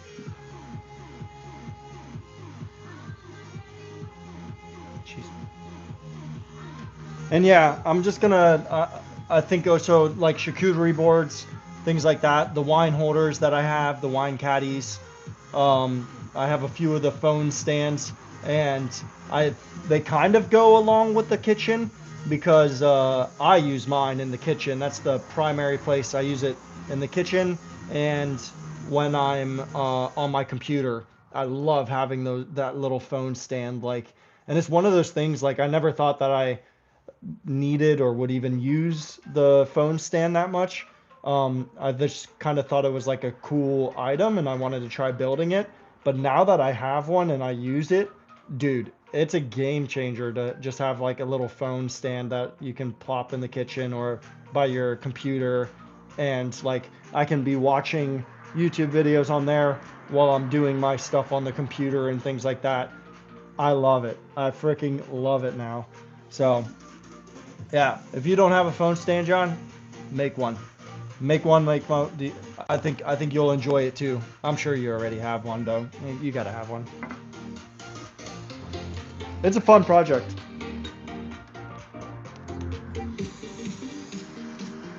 John. Dude, you're freaking too kind, man. This is John. This is John's knife, everybody, that we're working on. So today I just did the epoxy, and tomorrow, have fun at the zoo, man. I can't wait to get this guy carved up for you and show you what it looks like at the end. I think your choices are just awesome. The Padauk is really gonna pop with the Tata Juba next to it and the tiger wood running down the middle. So next up, you're gonna have to pick some wooden pins for that I'm gonna drill through. So we're gonna have to talk about that. John, have a good day. Happy birthday to your daughter. And yeah, have fun at the zoo, man. It's always a good time.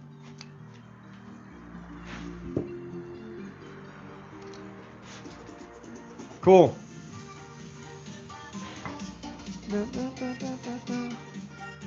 All right, let's blow this thing out because we got a shit ton of dust in here.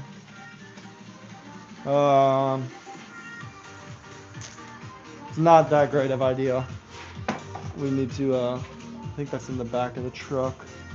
Yeah, there's a lot of dust. I didn't have the trash can set up because I'm dumb.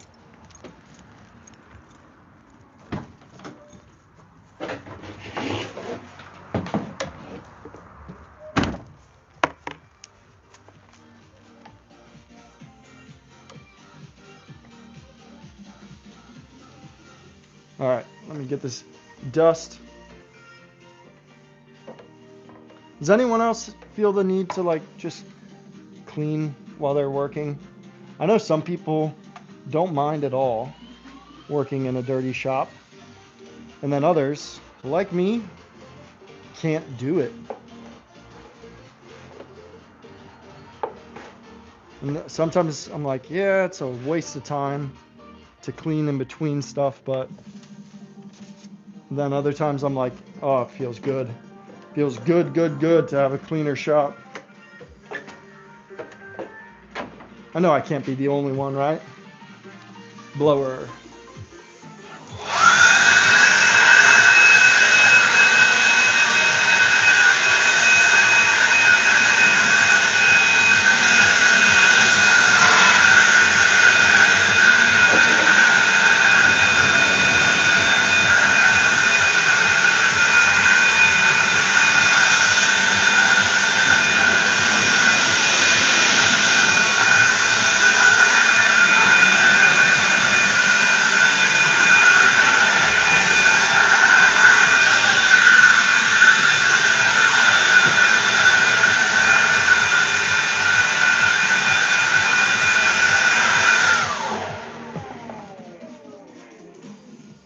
Oh, we're still going.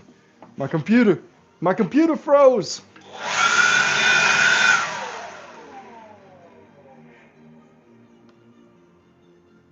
There we are.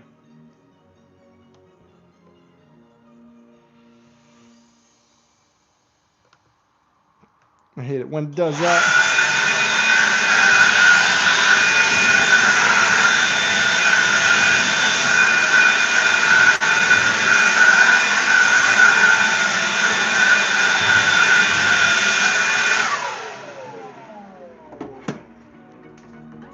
Crazy. What a day, people.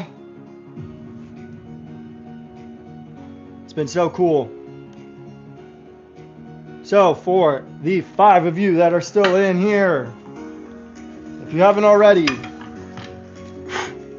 we will show you what we worked on. These were the cutting boards. So this one is the beechwood with the Wenge running through. And I made a mistake with the router bit, and it slipped on me and ended up coming into the Wenge.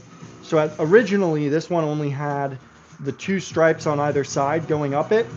And then to fix that mistake, what I ended up doing was cutting that section out where the router slipped and doing 2 stripes this way. So I think the mistake happened for a reason, because this looks way cooler now with the 2 stripes of Wenge running across the other direction. It's got the juice groove just like every other board, and the routed out handles on both sides.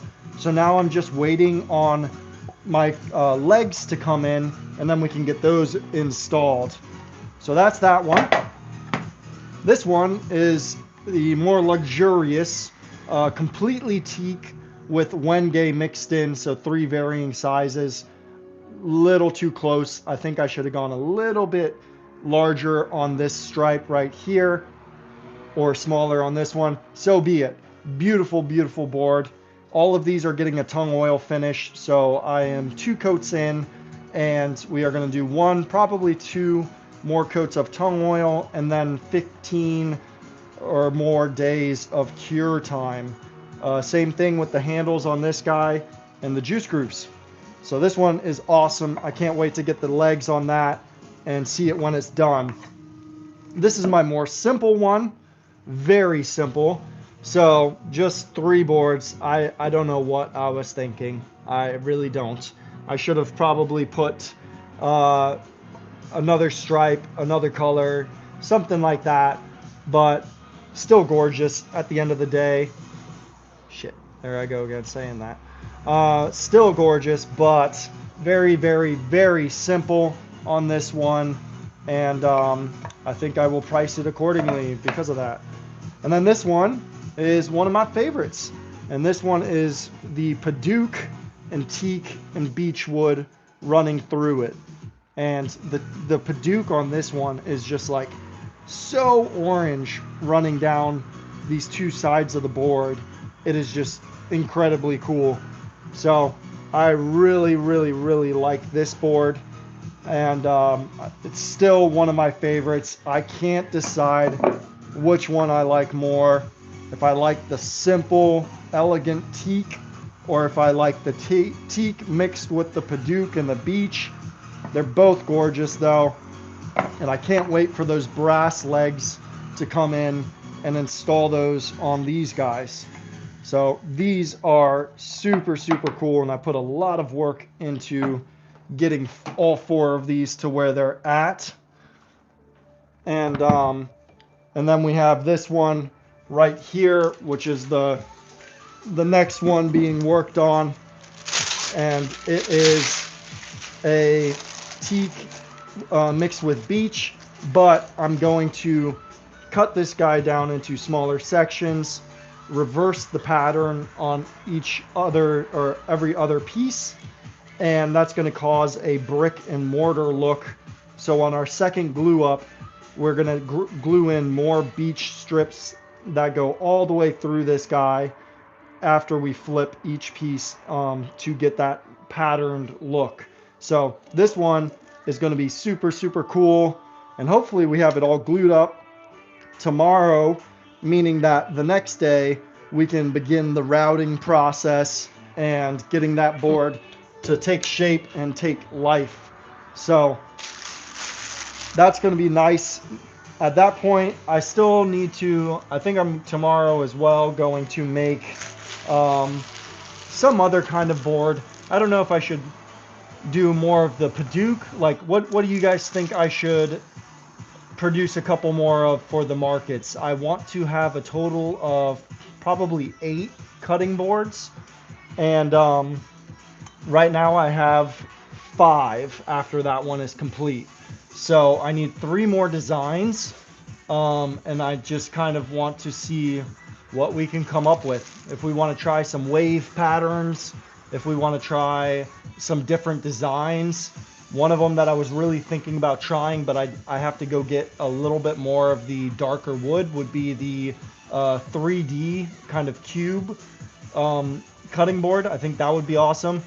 Also, a lot more work on that part though, but maybe can be charged for accordingly on that. So I'm not sure which ones, but we need 3 more boards and we are going to figure that out together.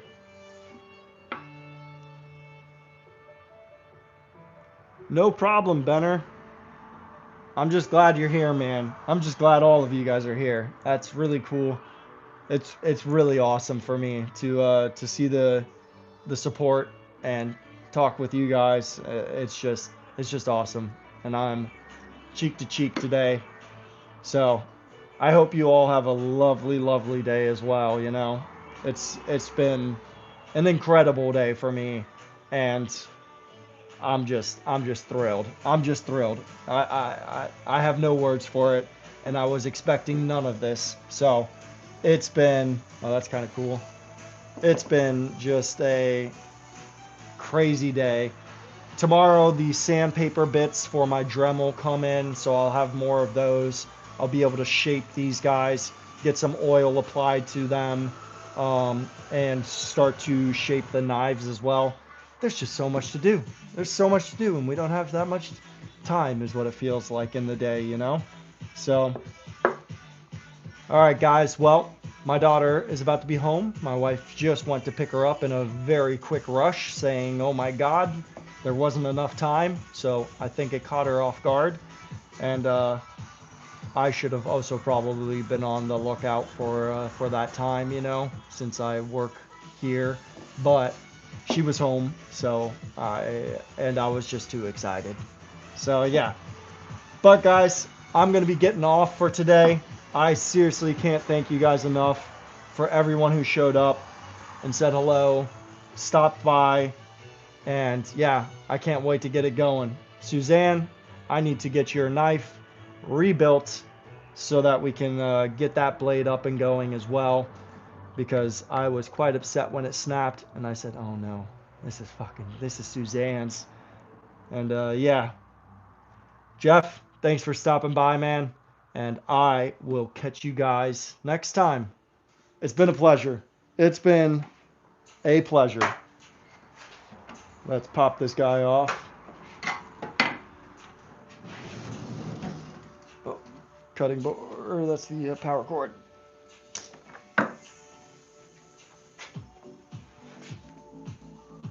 What a day! We're gonna do this more. Woo! Peace out, guys.